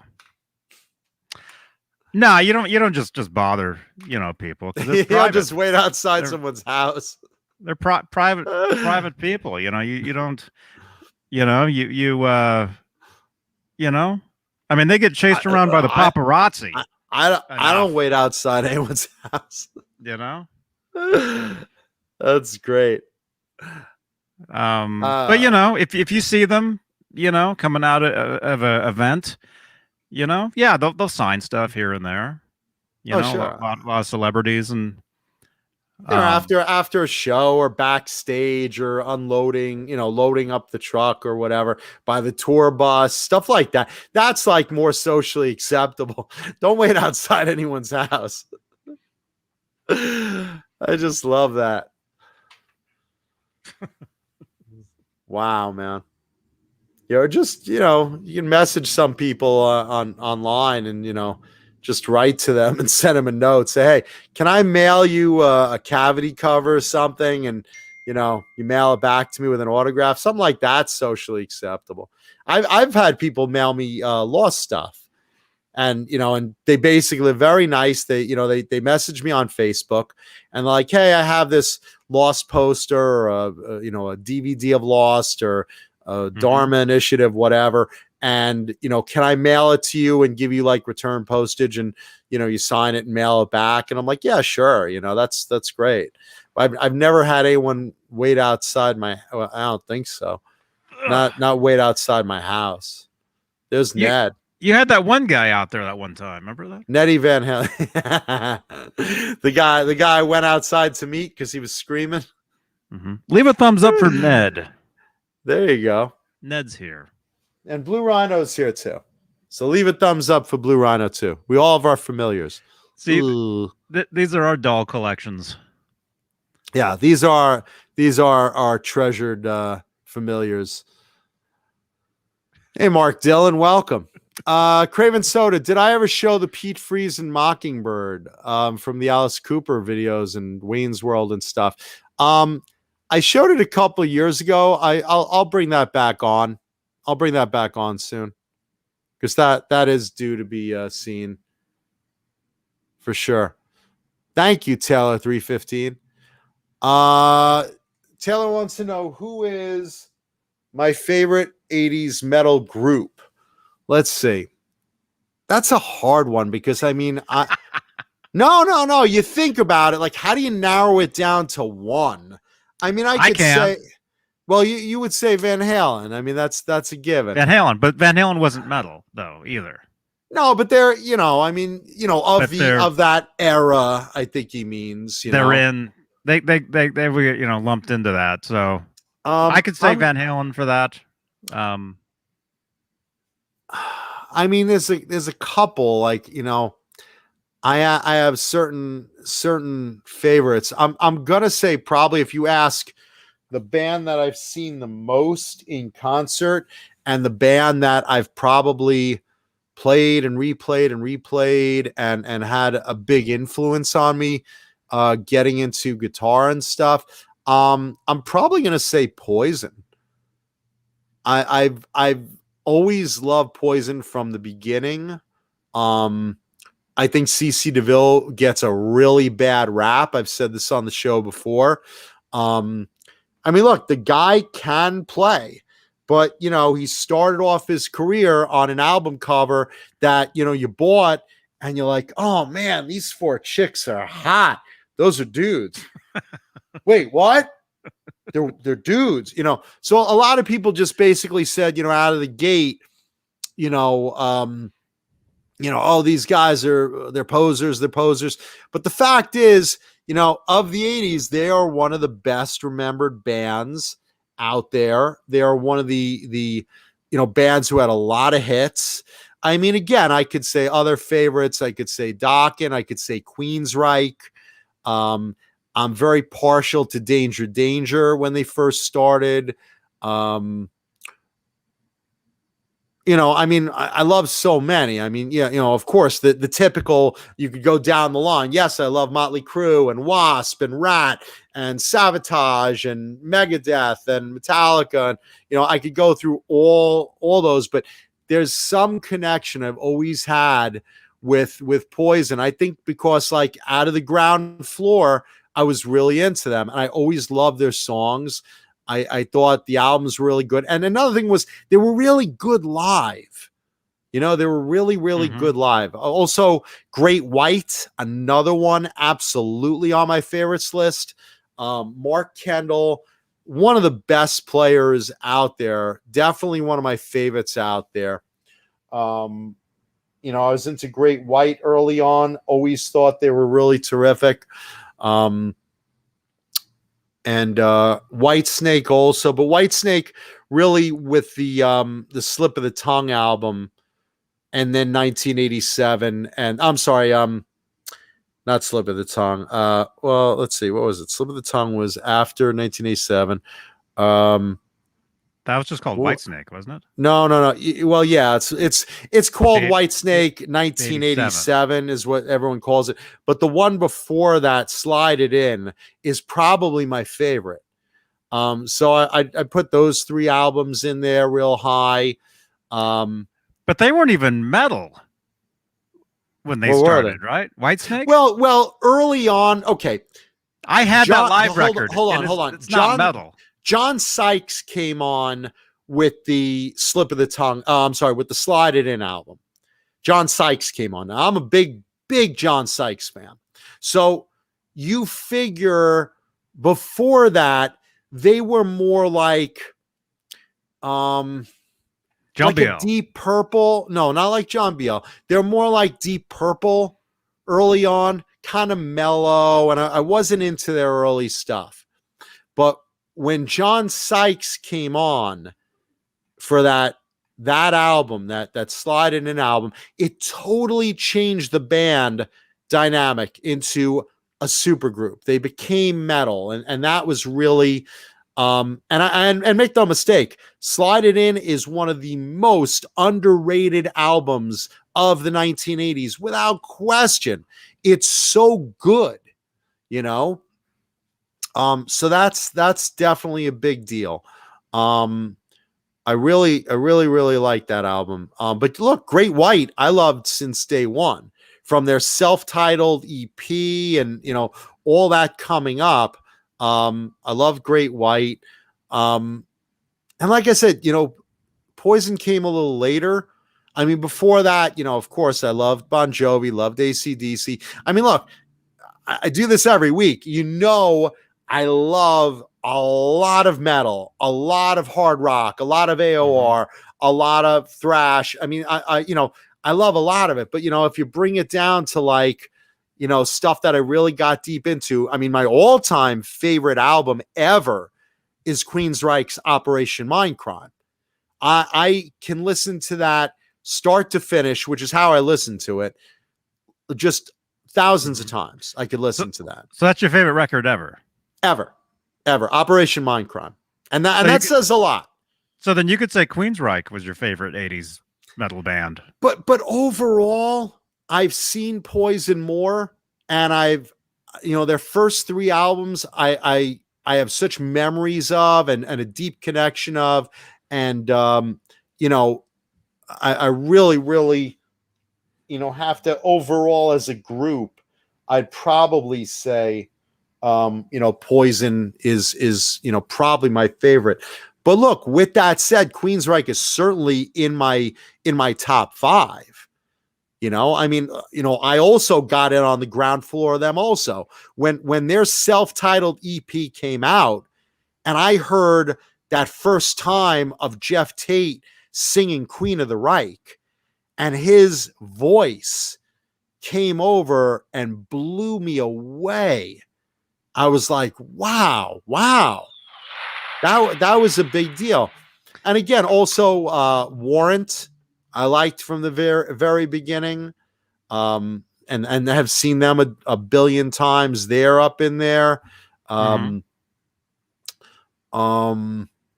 you know what's really funny? I'm kind of skipping a lot of the what I call the given bands. Like, it's kind of a given you like Metallica. It's kind of a given you like AC/DC. It's kind of a given you like Van Halen. You know, those are like staples of no. Think about this. And hear what I'm saying.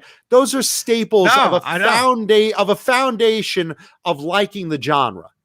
You know, through all the Sammy and Dave debate, who obviously exactly, I basically started with Gary. You know, I started with Dave, loved it through Dave, and when 1986 came along, that 5150 album, and I already liked Sammy Hagar as a solo artist and with Montrose. And look, when they basically did the Van Hagar thing and 5150 came out, that was, you know, the album of the summer. There's no question. You can't say you weren't listening to that album that summer. That was the first Van Halen record I ever bought. Tape. I ever got. Fantastic. Fantastic. To me, that was Van Halen. But then, you know, I had a paper route. My next check, I got Van Halen 1. So I grew up on both eras. But yesterday, as I was driving, I listened to the Diver Down record, you know, from start to finish for the first time in years. And it really took me back to, like, You know, Mm-hmm. it was interesting hearing something, like that since, because I remember listening to that record when I was 12, 13. Which one You has know, Cradle Will Rock? Is that Diver Down or Women and that's Children? Women and Children first. Women and Children. Okay. Yeah, Diver Down was more the covers, or I always mix those two up. It was mostly covers. Okay, all right. It was mostly covers. Pretty Woman, Where Have All the Good Times Gone, Happy Trails. Right. Yeah. No, I mean, look, there's not a Van Halen album I didn't like with Dave and Sammy. Then we got up to Gary, and it just didn't feel the same. It wasn't that it was a bad album, because you still had Eddie playing. What it was is it was just it was a different dynamic, different sound, and it was a new band. But I didn't think it fit together. I didn't think, and I know I'm not alone, because I know it's always who's better, Dave or Sammy, Dave or Sammy. It's not Gary, because Gary's like, yeah, that's different. No, nothing against Gary. Gary was terrific with Extreme. Look, on paper, it looks like Gary Cherone should work with Van Halen. It looks like it should work. It just didn't. It just didn't. There was no chemistry. It didn't match. It was a time period too. Sure, of when course. That record came out, because of course I'm sitting there in Desmond Child's kitchen. Oh, hold on. Let me just Van Halen. Hold on. You dropped this name. Hold on. There you go. Desmond Child. There you go. I'm sitting there in his kitchen having breakfast one morning. Van Halen 3 had just come out. So that was what I was listening to, right? But I'm reading the news. There was something called newspaper back then. I'm reading the paper. Huge ad. Let me consult the Pepperidge Farm guy. Yes, I remember those newspapers back when I was just a young boy, a little scalawag I was. I remember going and fetching to the printing press one of them newfangled newspapers. And what I would do, I would go run a pile of them around town. I'd go door to door, making a penny or a farthing or a shilling, whatever they would give me for dropping off one of those newfangled entertainment newspapers. And I would go all day until I sold all of them. And finally, I had 13 cents, which was just enough to buy a bag of Pepperidge Farm Milanos. Oh, the delicious Milanos with the chocolate and the jelly and a shortbread cookie. So delicious. I remember when newspapers were the biggest thing since electricity. Where am I? Oh my goodness. Yeah. So no, I remember newspapers. You'd wrap fish in them, right? Yeah. But so I'm sitting there in Desmond Child's kitchen reading a newspaper, and it was a huge ad for the brand new Backstreet Boys album. The Backdoor Boys. So Backstreet Boys, Britney Spears, NSYNC. That was the new thing at the time. So for a rock band to change singers, put out a new sound, should have wiped your ass with that newspaper. That really wasn't that really wasn't the time for that. No, look, I mean, obviously the 90s was not a good time for rock music, nor were the early 2000s overall. But fact is, if you're a Van Halen follower or a Kiss follower or an AC/DC follower, or Metallica, those are the bands that you kind of stay with through generations, through trends, through, just keep going and going and going and going. And look, fact is, certain bands I consider foundation of liking this genre. So I don't even say, Van Halen's my favorite band, or Metallica, or AC/DC, or Kiss, because those are kind of expected that you love those bands. They're the ground floor foundation. So when I think of, what are your favorite bands, I think of those specialty bands that I would purposely go search out, concert tickets or, really, check out the new albums that, were only, their second effort or something like that. So you think about bands you don't like as much as those other bands? No, it's not that way. It's just kind of certain ones are just kind of like the standard that you like, and others are like special to you. Others, there's a reason they're special to you that other people might not understand. Why, John, why do you like Queensryche? Well, it's thinking man's metal. The lyrics are great, and Jeff Tate is great. At the time, Michael Wilton and Chris DeGarmo were perfectly a chemistry. And, so how can you say that's your favorite record ever, but that's not your favorite band? Because throughout their whole career, while I love them, there are other bands that like had a string of records that I like even more. If you say, is Queensryche in your top 10?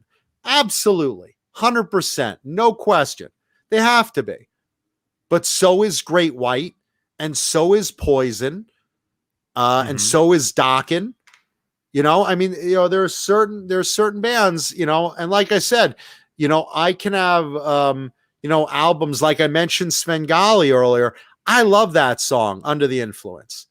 Is it my favorite album? Is it on my top 10 of albums? No. Do I love that particular song on a single that I want everyone in this audience to listen to and let me know what they think of in the comments on the video? Yes.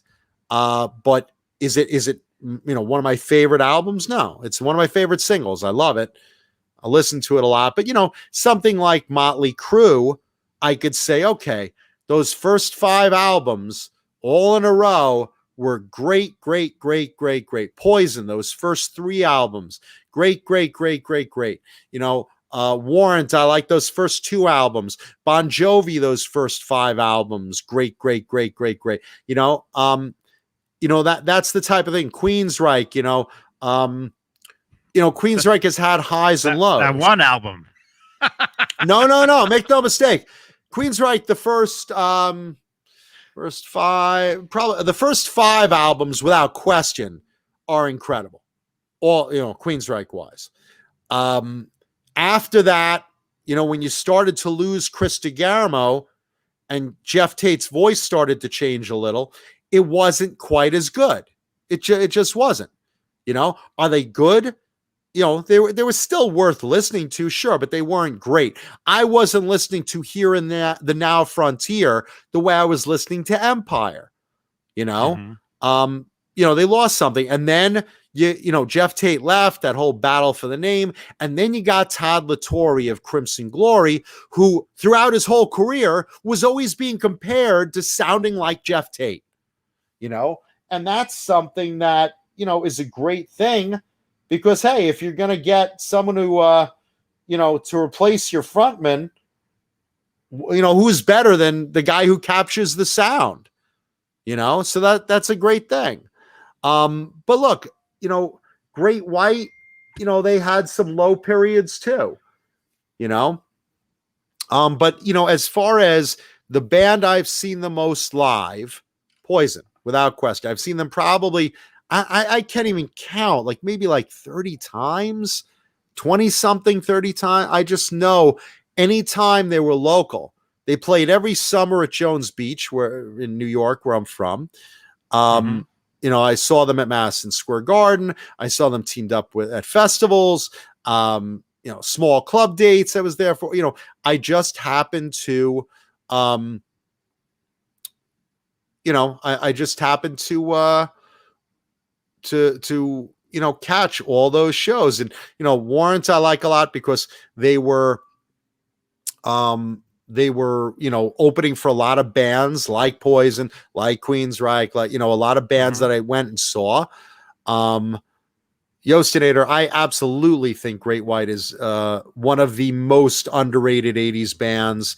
Absolutely. Kicks too, for that matter. Let's see. Jay Hannon, the great Jay Hannon of the band Gizmachi in the chat, says Rage for Order, Mind Crime, Empire, and Promised Land. Amazing 4-album run. That's it. Dude, I got to disagree, because the first 2 Queensryches... Jay, get in here. Hold on now. Hold on. The first 2 Queensryches, the self-titled EP and The Warning, were also really, really good.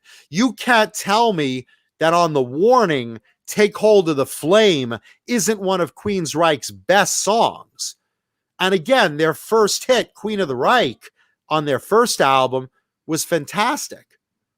I mean, those are two really good albums. I'll give you Promised Land being a good album as well, but my favorites are Up to Empire. But I'll let you add Promised Land on there, But the fact is, those first two Queensryche albums, if you haven't really heard them, you need to re-listen to them. I've never heard them, but I'm fine. Yeah, but you haven't seen half the movies out there in the theaters either.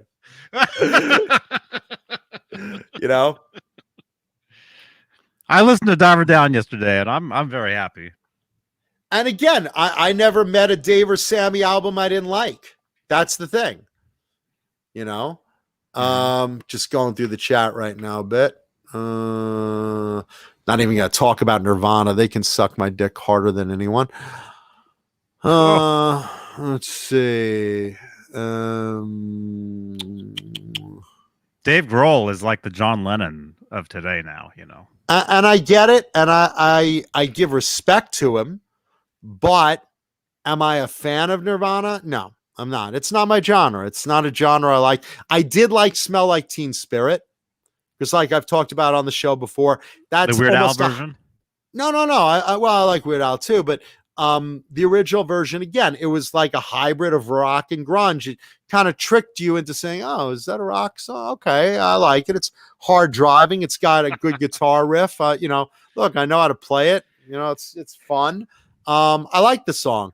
After that, I did not like Nirvana, and I certainly don't like looking at an album cover. You can't go from an album cover to like Iron Maiden's Somewhere in Time, where Eddie is half cyborg in the future with a laser pistol, looking like Deathlock. I mean, he's really cool looking, and there's chicks and the lasers. I knew that one.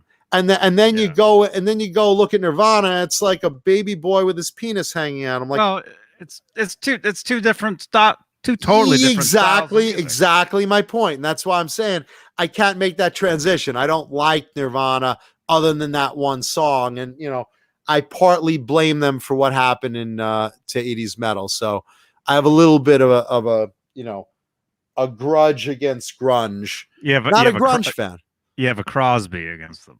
I have a Crosby against grunge. A Crosby. Let's see what David Crosby's up to. Oh, my grundle. Oh, my anus. Hate you, Mancuda. Hate your damn show. There you go. Man. I mean, Nirvana is my generation, but I wasn't into them then.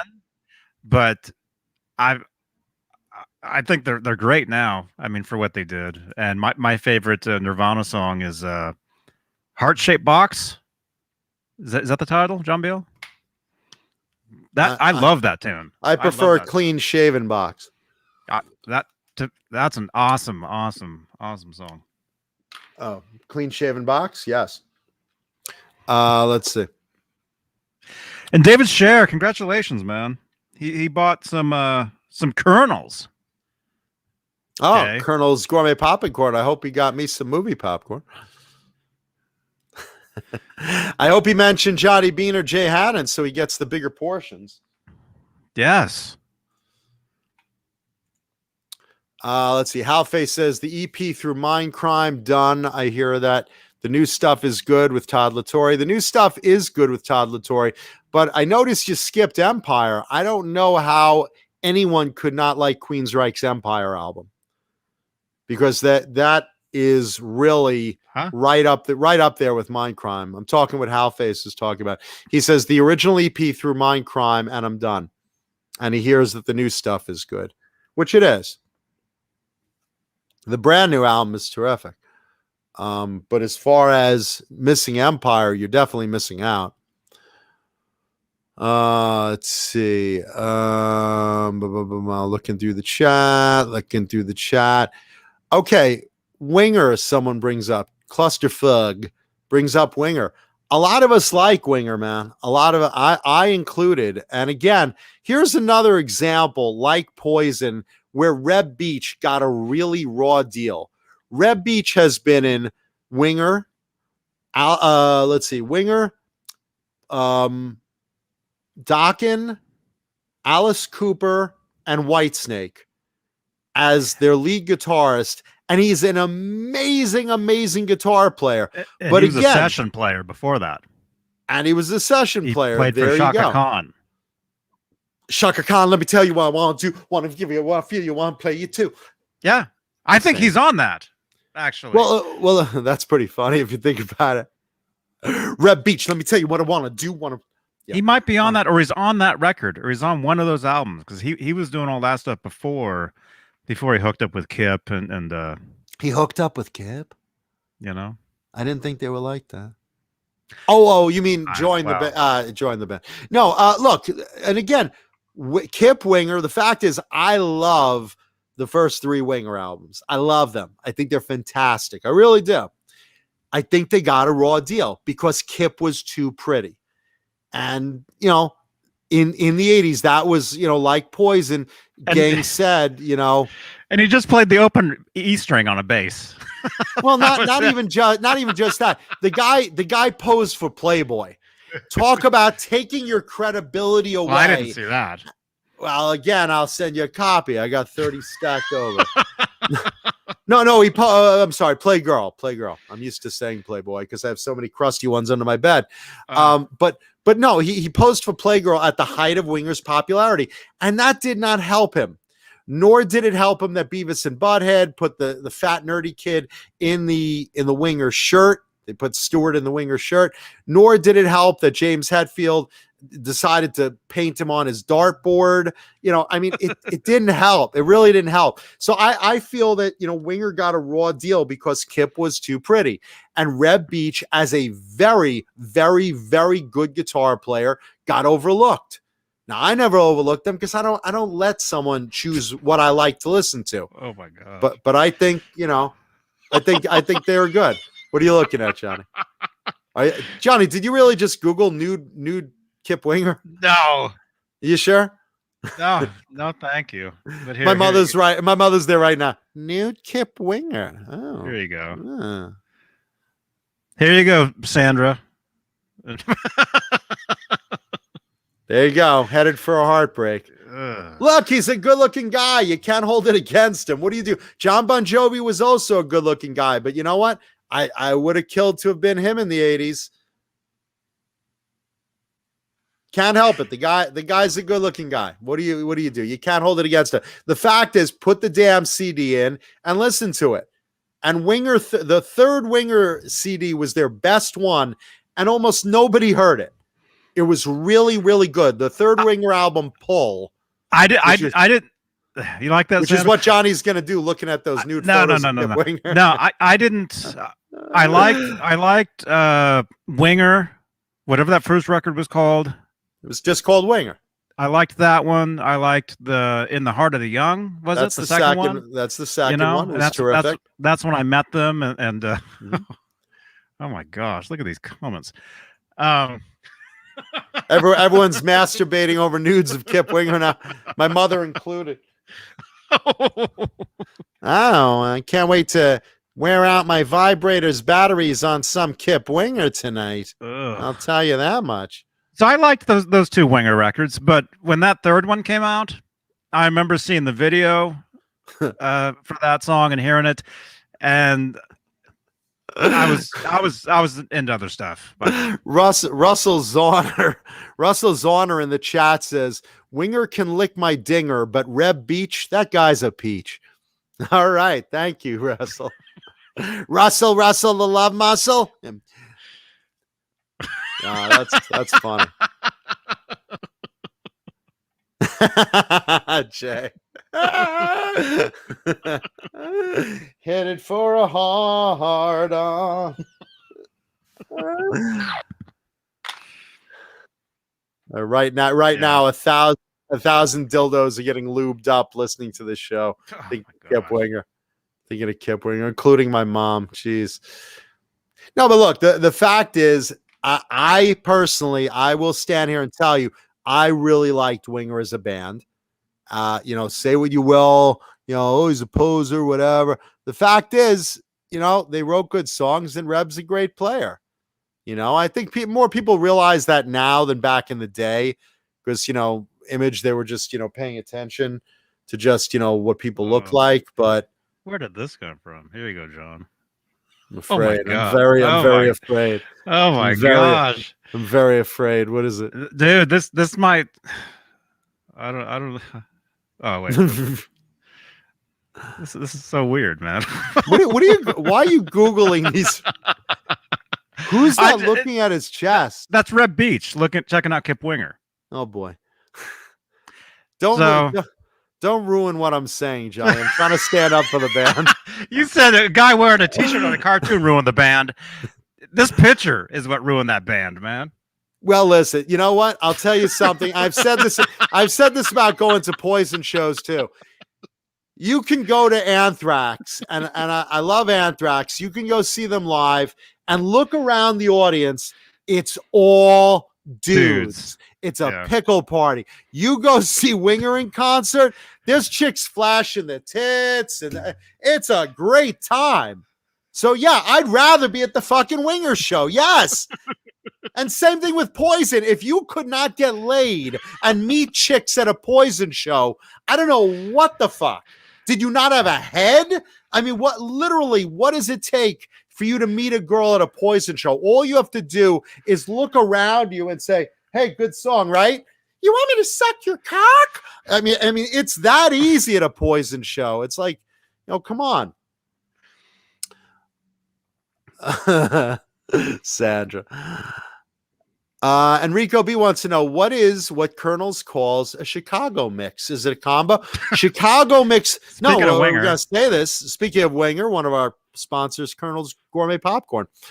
The thing about a Chicago mix is it's a beautiful mix of sweet and salty. It's half caramel corn and half cheese popcorn. So you get the saltiness of the cheese popcorn with the sweetness of the caramel corn mixed together.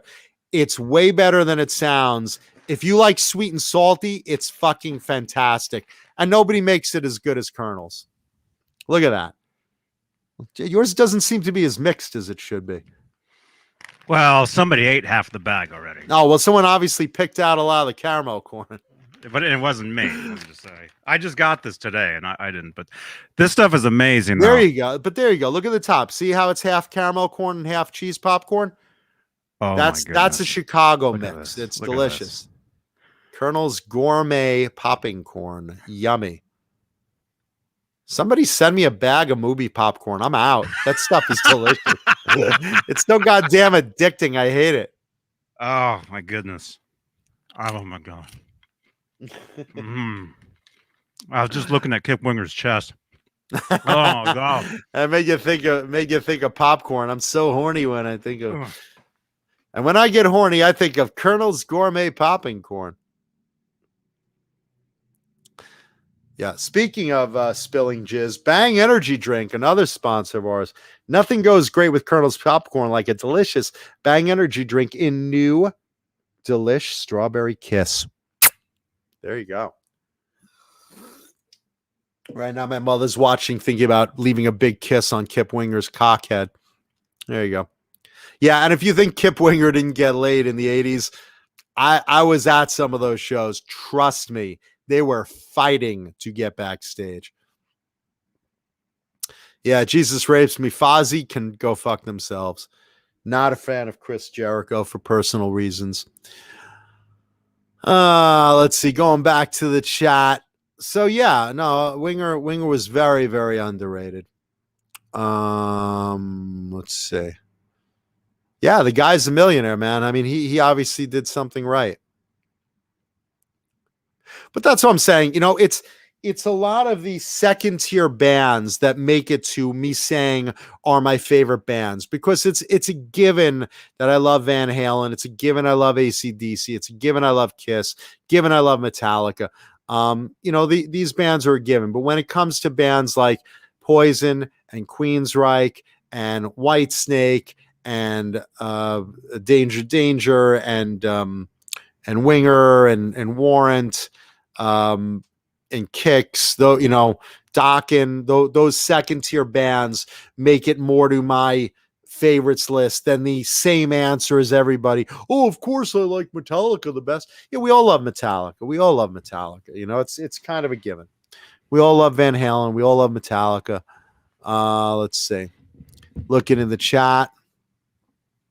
Russell Zorner says, never saw more tits being flashed than at a Journey show. Yeah, listen, there's, I don't know what it is, but you will not go and see Rush.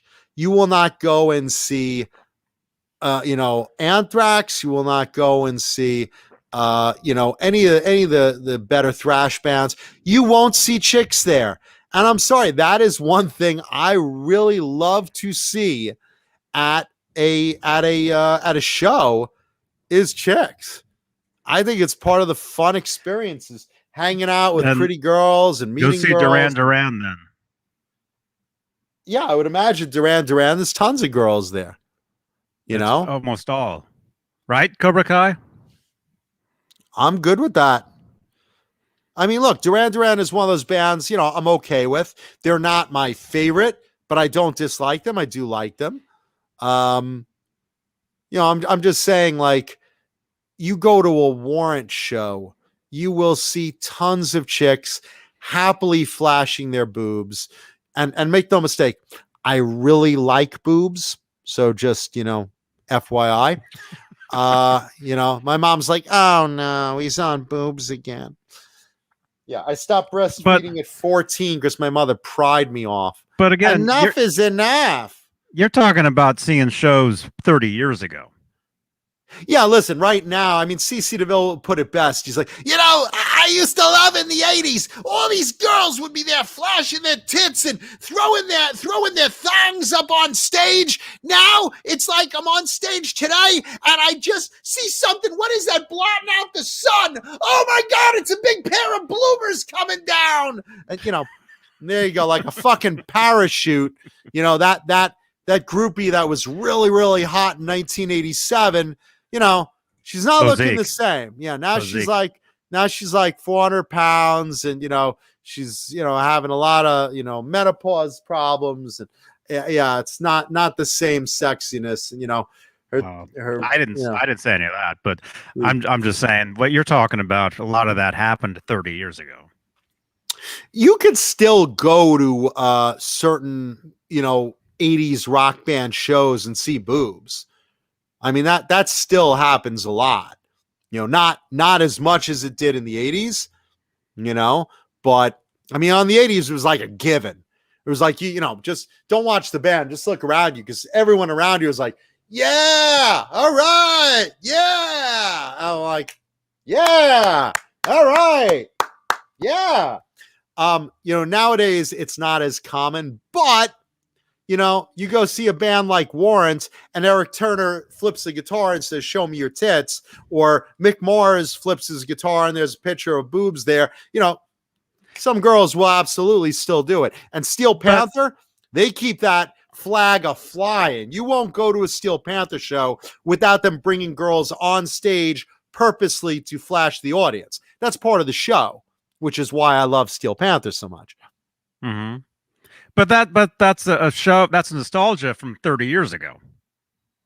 I'm saying current shows, right? But they're playing that card, but those shows are happening today, and those boobs are being flashed by young girls today in Florida without masks. At Steel Panther. No, I'm not even going to bring up that.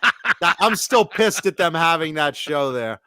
But also anybody that's flashing the band, they're not doing that in the lawn section. No, it's all front row people doing that. What I'm saying, Steel Panther purposely, if you've been to a Steel Panther show, if anyone in the chat has been to a Steel Panther show, just kind of back me up on this. They will bring girls on stage to flash the audience. That's part of the gig. And, you know, I remember taking my girlfriend at the time a couple of years ago, and she was not pleased about that. You know, she had a bit of a jealous streak in her. And yeah, by the way, thank you, Sandra Picorni. If you're watching this video right now, hit the like button, please leave a thumbs up. on the video. Just because I'm taking the time to stop and beg you for it. Thank you. Let's see. Thank you, Sandra. Yeah, but you know what? In the 80s, a lot of girls, there was a lot of debauchery going on. I mean, Paulie's told this story about, you know, how some random girl gave him a hand job at the Killer Dwarf show. Just why not? You know? I mean, we've all gotten touchy-feely at rock shows in various capacities.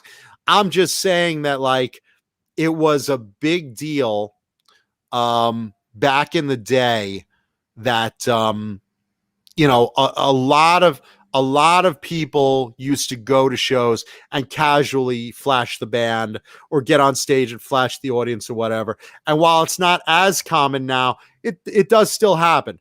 But for a Steel Panther show, they're totally thank you, Bang Energy Drink. They're totally trying to capture that 80s flair. So right now, that's still going on at Steel Panther shows with no masks and no just at 6 at feet. those damn Florida shows they did. That I'm still mad. If anyone from Steel Panthers camp is watching, I'm still mad that you held shows in Florida during the pandemic. You know, it's no other state wanted you, but let's see. Fruitcake Tony says, at the amphitheater and Raleigh, you still see boobs at every show, no matter who the band is. And that's why I love North Carolina, man. That's why I love Raleigh. Air Supply. Yeah, all about it. Yeah. Lionel Richie. Hello, is it me? Oh, ma'am, could you? Actually, he's on. Is it American Idol? American Idol. Who my mother's obsessed with American Idol. My mother calls me and she's, did you see this guy?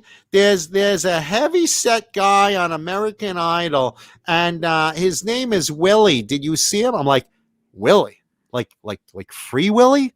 She's like, no, he is a big guy. So I turn on this guy.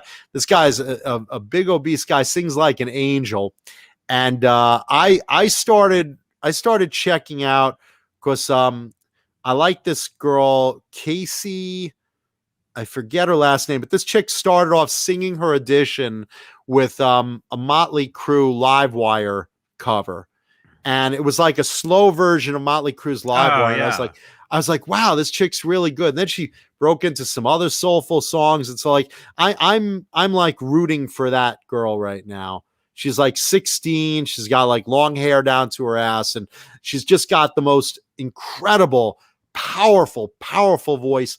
That chick's going to be a great singer. I mean, she's already a great singer. But like as she ages and gets into the music biz, whether she wins this whole thing or not, she will be crazy if she doesn't get into the music biz. She has an incredible voice. And then there's another girl my mom points out to me, and she's like, well, she's got a little bit of a weird body, but look for a pretty blonde. And so I turn it on, and I see this pretty blonde, and she's singing fantastic, and she's a beautiful girl with the most beautiful smile, and the camera pans down, and her body's kind of thick, a little thick, and then she's got the biggest hips like I think I've ever seen on a girl. And you know, whether if you're an ass man, this is your girl. Forget J-Lo and the Kardashians. This is your girl. And she's really pretty and stuff. But like my mom's like getting me invested in these American Idol contestants. And those are my three favorites, by the way. I forget the blonde's name, pretty blonde. With the big pretty blonde with the big booty. And Willie, the obese guy, and this girl Casey, though, she's my favorite. She's gonna rock this thing. She's great. So leave a thumbs up for American Idol. Let's see. Going to a Rick Springfield concert in the 80s and 99% chicks. The night I will never forget, says The Edge of Breakup. I also went to a Rick Springfield concert, and I saw the same thing. My buddy got tickets. He's friends with him. And we went there, and it was just so many chicks. I mean, listen, there's just something about that whole concert experience when you could go to a concert and hear a great rock band and see a great show, and there's beautiful girls around you. Holy shit, that's the whole experience to me. I'm all about that, man. I'm all about it. And Christopher Soa, please send me photos to my Facebook. Thank you. Let's see. Yeah. Let's see.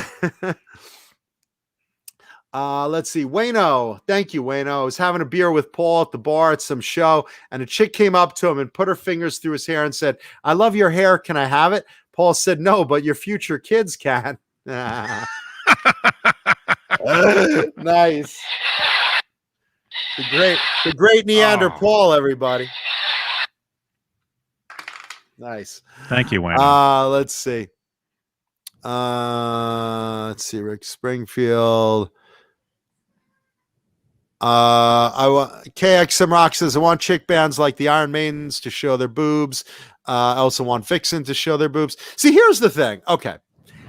I don't look at girl bands or girl artists as I want to see their boobs. I look at them as players. I respect them. I have a total respect for them. I don't go to, I make no mistake. The girls in Vixen are pretty. The Iron Maidens are pretty. Lita Ford, blah, blah, blah, blah, blah. I like them as artists. I'm not looking at them as someone I want to screw or someone, hey, show me your tits. No, man, they're up there performing. I'm respecting them. I'm giving them my money because I want to see them rock. And usually they will do a great job of kicking my ass. Speaking of all the bands I mentioned, there's tons of great female artists, Lorraine Lewis and Saraya, Sandy Saraya. I mean, I could go on and on. Now, audience members, that's a different story. That's where I'm talking. Yeah, I want to hook up with someone there or, whatever, another rock chick who's just all into it or, whatever. Groupies want to flash their boobs. I'm not looking at a female rock band with disrespect or a female player with disrespect. If they're on that stage, they earned that stage. So I'm not going to disrespect them like that. But they are pretty. Got to give them that. Let's see. And yeah, Clusterfug, Steel Panther is a comedy show with some catchy guitar riffs mixed in. I mean, look, the fact is those guys write funny songs. They play their own instruments. Satchel, Russ Parrish, his real name, is a great player, really good player. I mean, these guys have the ability. They just happen to write and perform comedy songs, and that's great, Mm-hmm.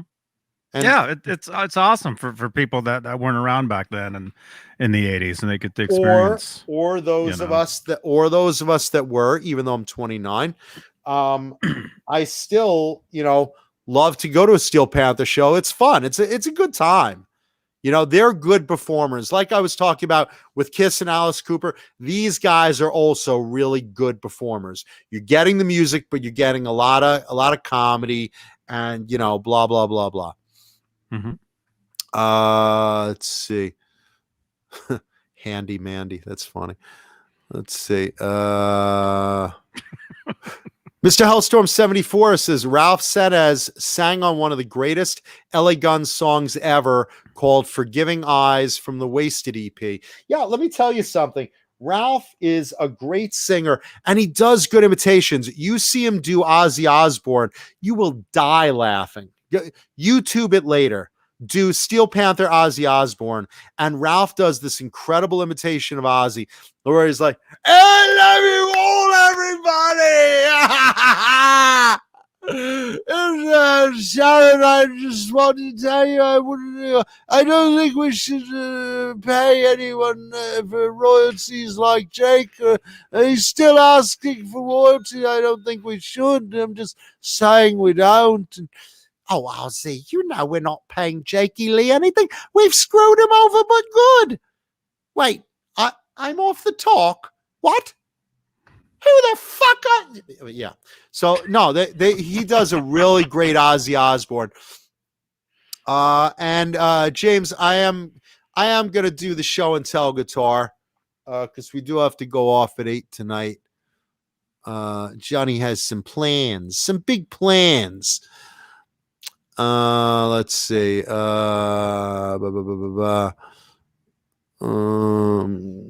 Just going through the chat before I do.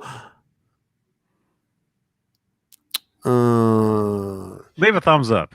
Yeah, take a second, leave a thumbs up, and thank you, Sandra Picorni. And take away those 12 thumbs down. And Rena springs up that girl I was talking about on American Idol. He says her name is Grace Kinster, and that's a whole lot of ass. Yeah, listen, man, if you like booty, that girl got the booty. I mean, she's very pretty though. I really like her. She's in my top 3. She's got such a good stage presence and beautiful smile. Very, very pretty girl. I like her. Let's see. Let's see. I agree with you, Renus. Like and subscribe. Give me a second here. I'm sorry, the controls to my screen are over here today. There we go. Thank you, Taylor. Thank you, CK. Thank you, everyone, for the nice words. Clusterfuck. If Steel Panther ever comes to my neck of the woods, I'd go in a heartbeat. Yeah, no, they put on a great show. What?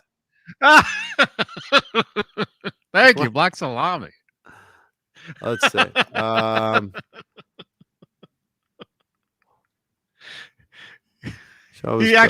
He's actually enjoying this episode because Paul's not here. Oh, that's terrible, man. Paul Neanderthal is the star of this show. Let's not kid ourselves. Okay. By Sandra Picorni's request, I am going to show tonight's show and tell guitar.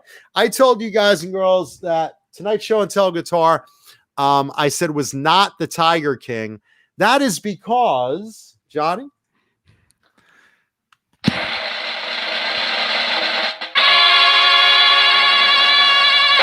It's the Leopard King. Oh my goodness.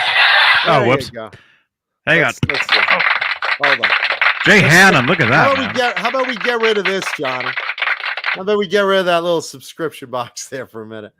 So I could get a good thumbnail. Oh, poor John BL. He's got a. There we go. We're almost there, Johnny. There we go. Oh wait, hang on. I gotta open the app. Is it this one? Oh no, is it? Live. Here we go. All right, got it. All right, we'll do it live. Okay, so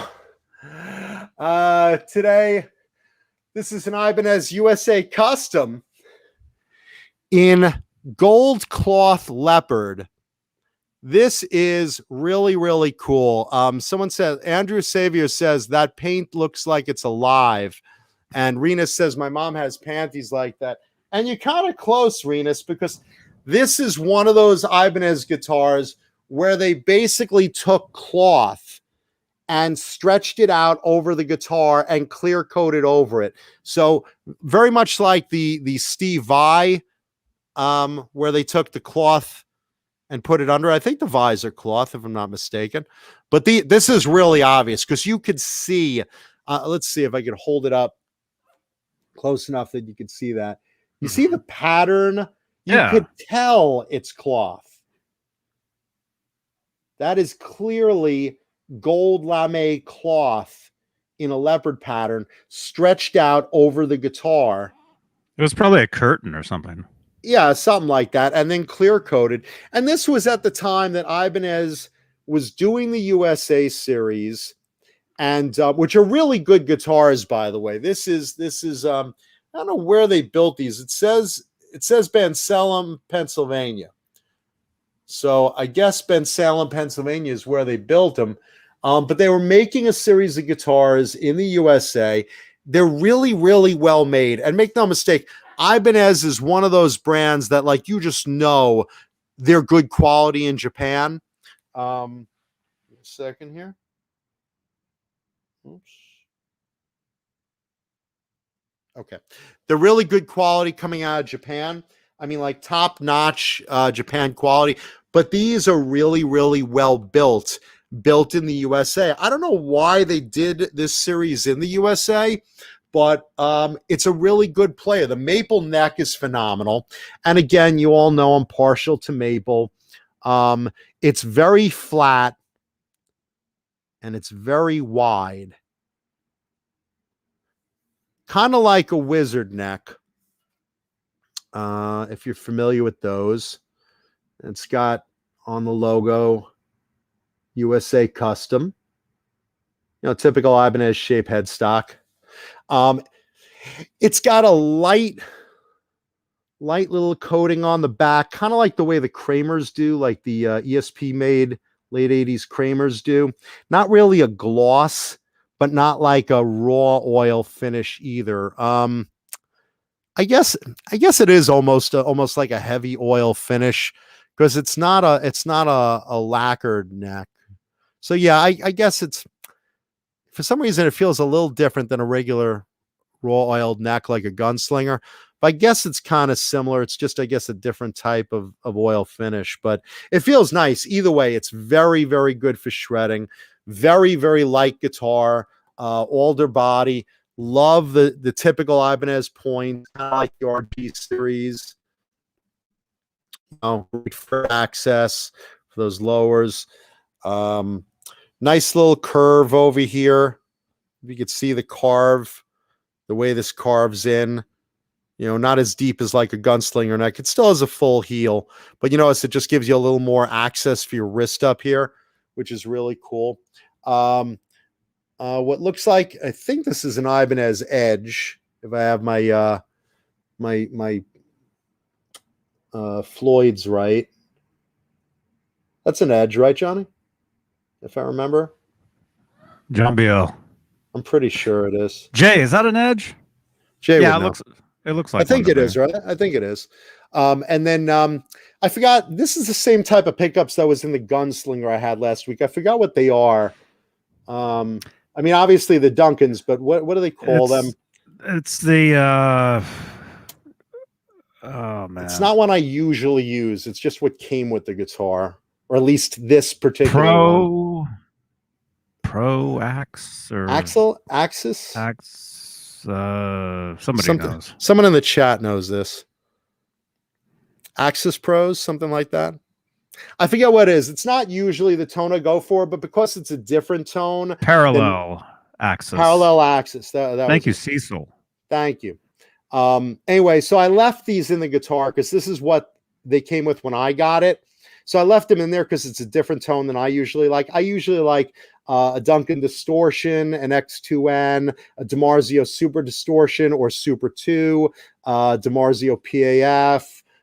Those are like my go-to sounds. A Duncan JB. I like those classic 80s sound. This is a little different for me, so I stayed with these. Let's see, what do you got? You got a volume knob, tone knob, 5-way selector switch. I'm sorry, 3-way selector switch, and a booster, and a little booster tab switch on there between the knobs.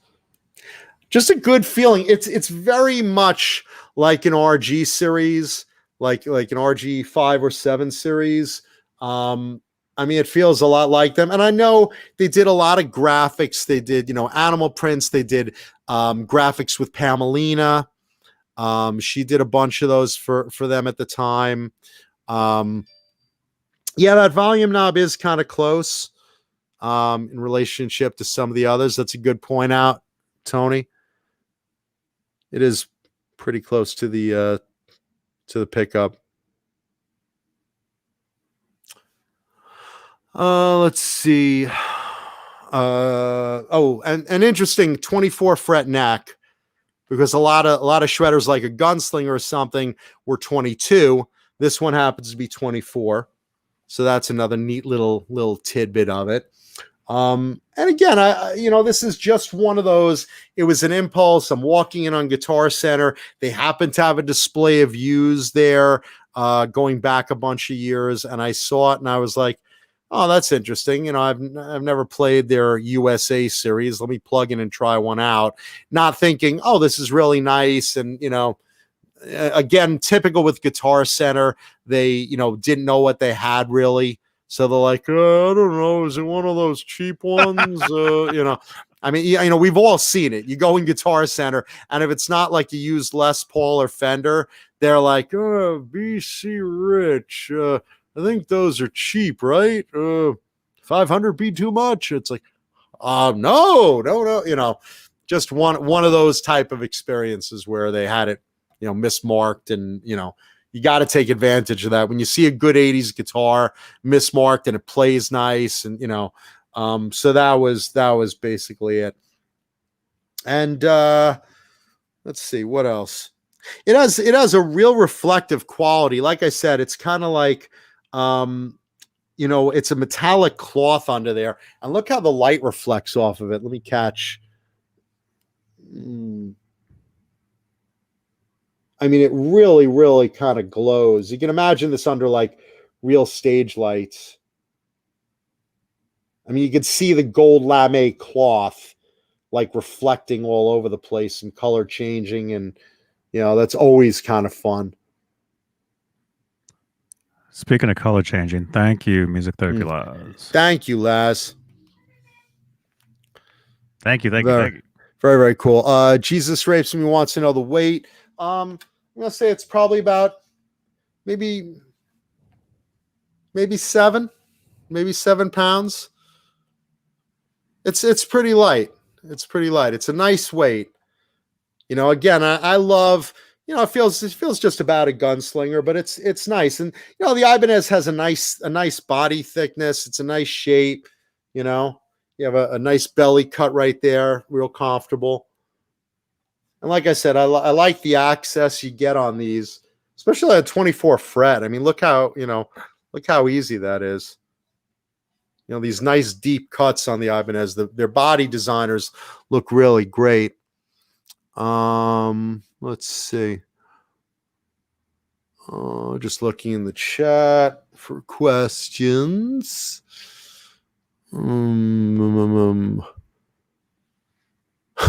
Thrash Metal says it's made from the seat covers of the bass player's Camaro. And they had one in the second season of the Flintstones. Hey, Fred, it's a Cheetosaurus. Yep, Bon, one of those Cheetosauruses.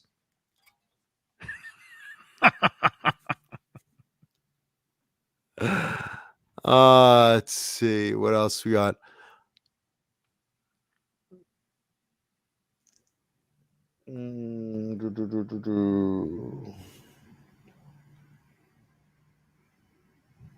R2, that's awesome, man. Let's see.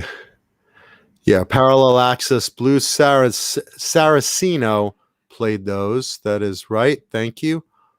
I always forget the name of that pickup. You notice? I didn't remember it. I didn't remember it last week. I didn't remember it this week. I remember seeing him in the ads for it, because he had his own. What was it? Was he with Washburn?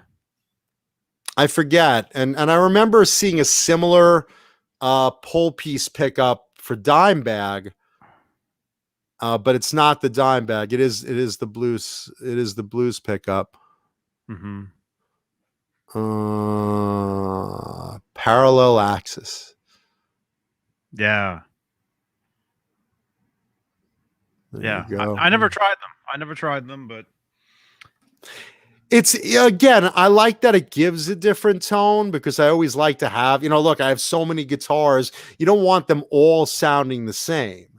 You want different tones at times. Sure, I have my go-tos, and like if I'm starting out with, a pickup in it I don't like, then I will switch to, like I said, a Distortion 2 or a JB or something more what I definitely like the tone of,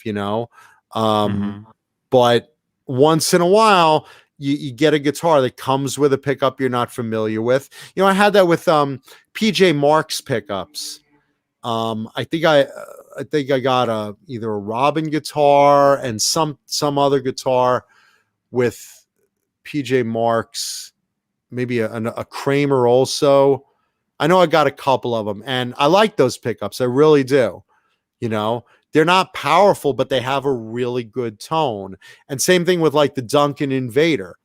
You know, it's like I recently put up a couple of guitars up for sale, which I never do, but for personal reasons, I'm selling a couple up on Reverb.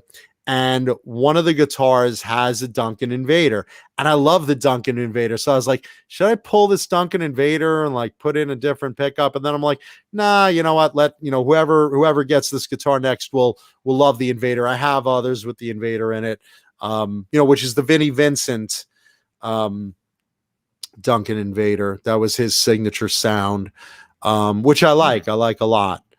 After the Vinnie Vincent Invasion, Duncan Invader, Anal Invader, but I was saying, I almost pulled that pickup because I like it, but I have others with it. But it's nice to have a variety of tones as well, just in case you want a different sound or something, Oh, yeah, of course. Let's see. Good night, Tony. Good night, Tony. Yeah, it's 3 after. I gotta. All right. Yeah, we got to cut this short. But anyway, that is today's show and tell guitar. An Ibanez USA custom in gold lame leopard skin, cloth finish. Very, very cool. Hope you guys dig that as today's show and tell guitar of the week. There you go, Naughton. Awesome. Let's see. Shout out to my buddy Neanderpaul. We miss you tonight. See you next week, or we'll actually see you on Saturday, but I'll see you next week. Let's see what else we got in the chat. R2 R3 locking nut very much reminds me of Steve Vai's flower guitars, because those also were made of cloth overlays. I had one of the floral gems on here, I don't know, maybe a year ago, and it has the same thing, that cloth under the clear coat. Very cool. Okay, so let's see. Let's thank our sponsors tonight's show and tell guitar. Vinum Custom. Wait a minute. Get that screen off there. Vinum Custom Pickups. Thank you, Craig Vinum, for Vinum Custom Pickups. Check out Vinum Pickups online for the best custom wound pickups in all colors and tones. Tell them John Mancuda from the Johnny Beane channel sent you. We're talking guitars and 80s metal live. They will take good care of you. Thank you to Tessie Switch, the greatest kill switches on the market. Thank you to FU Tone. FU Tone, supercharge your ride. Get that guitar hot rodded with FU Tone. And of course, our buddies over at Swiss Picks. Swiss Picks, check out the grip on Swiss Picks. You will not go back to anything else. Look at these beautiful things. So check that out. Swiss Picks. Thank you, Swiss Picks. And there you go. Now let's thank you to our channel members as soon as they come on my big screen. Let's see.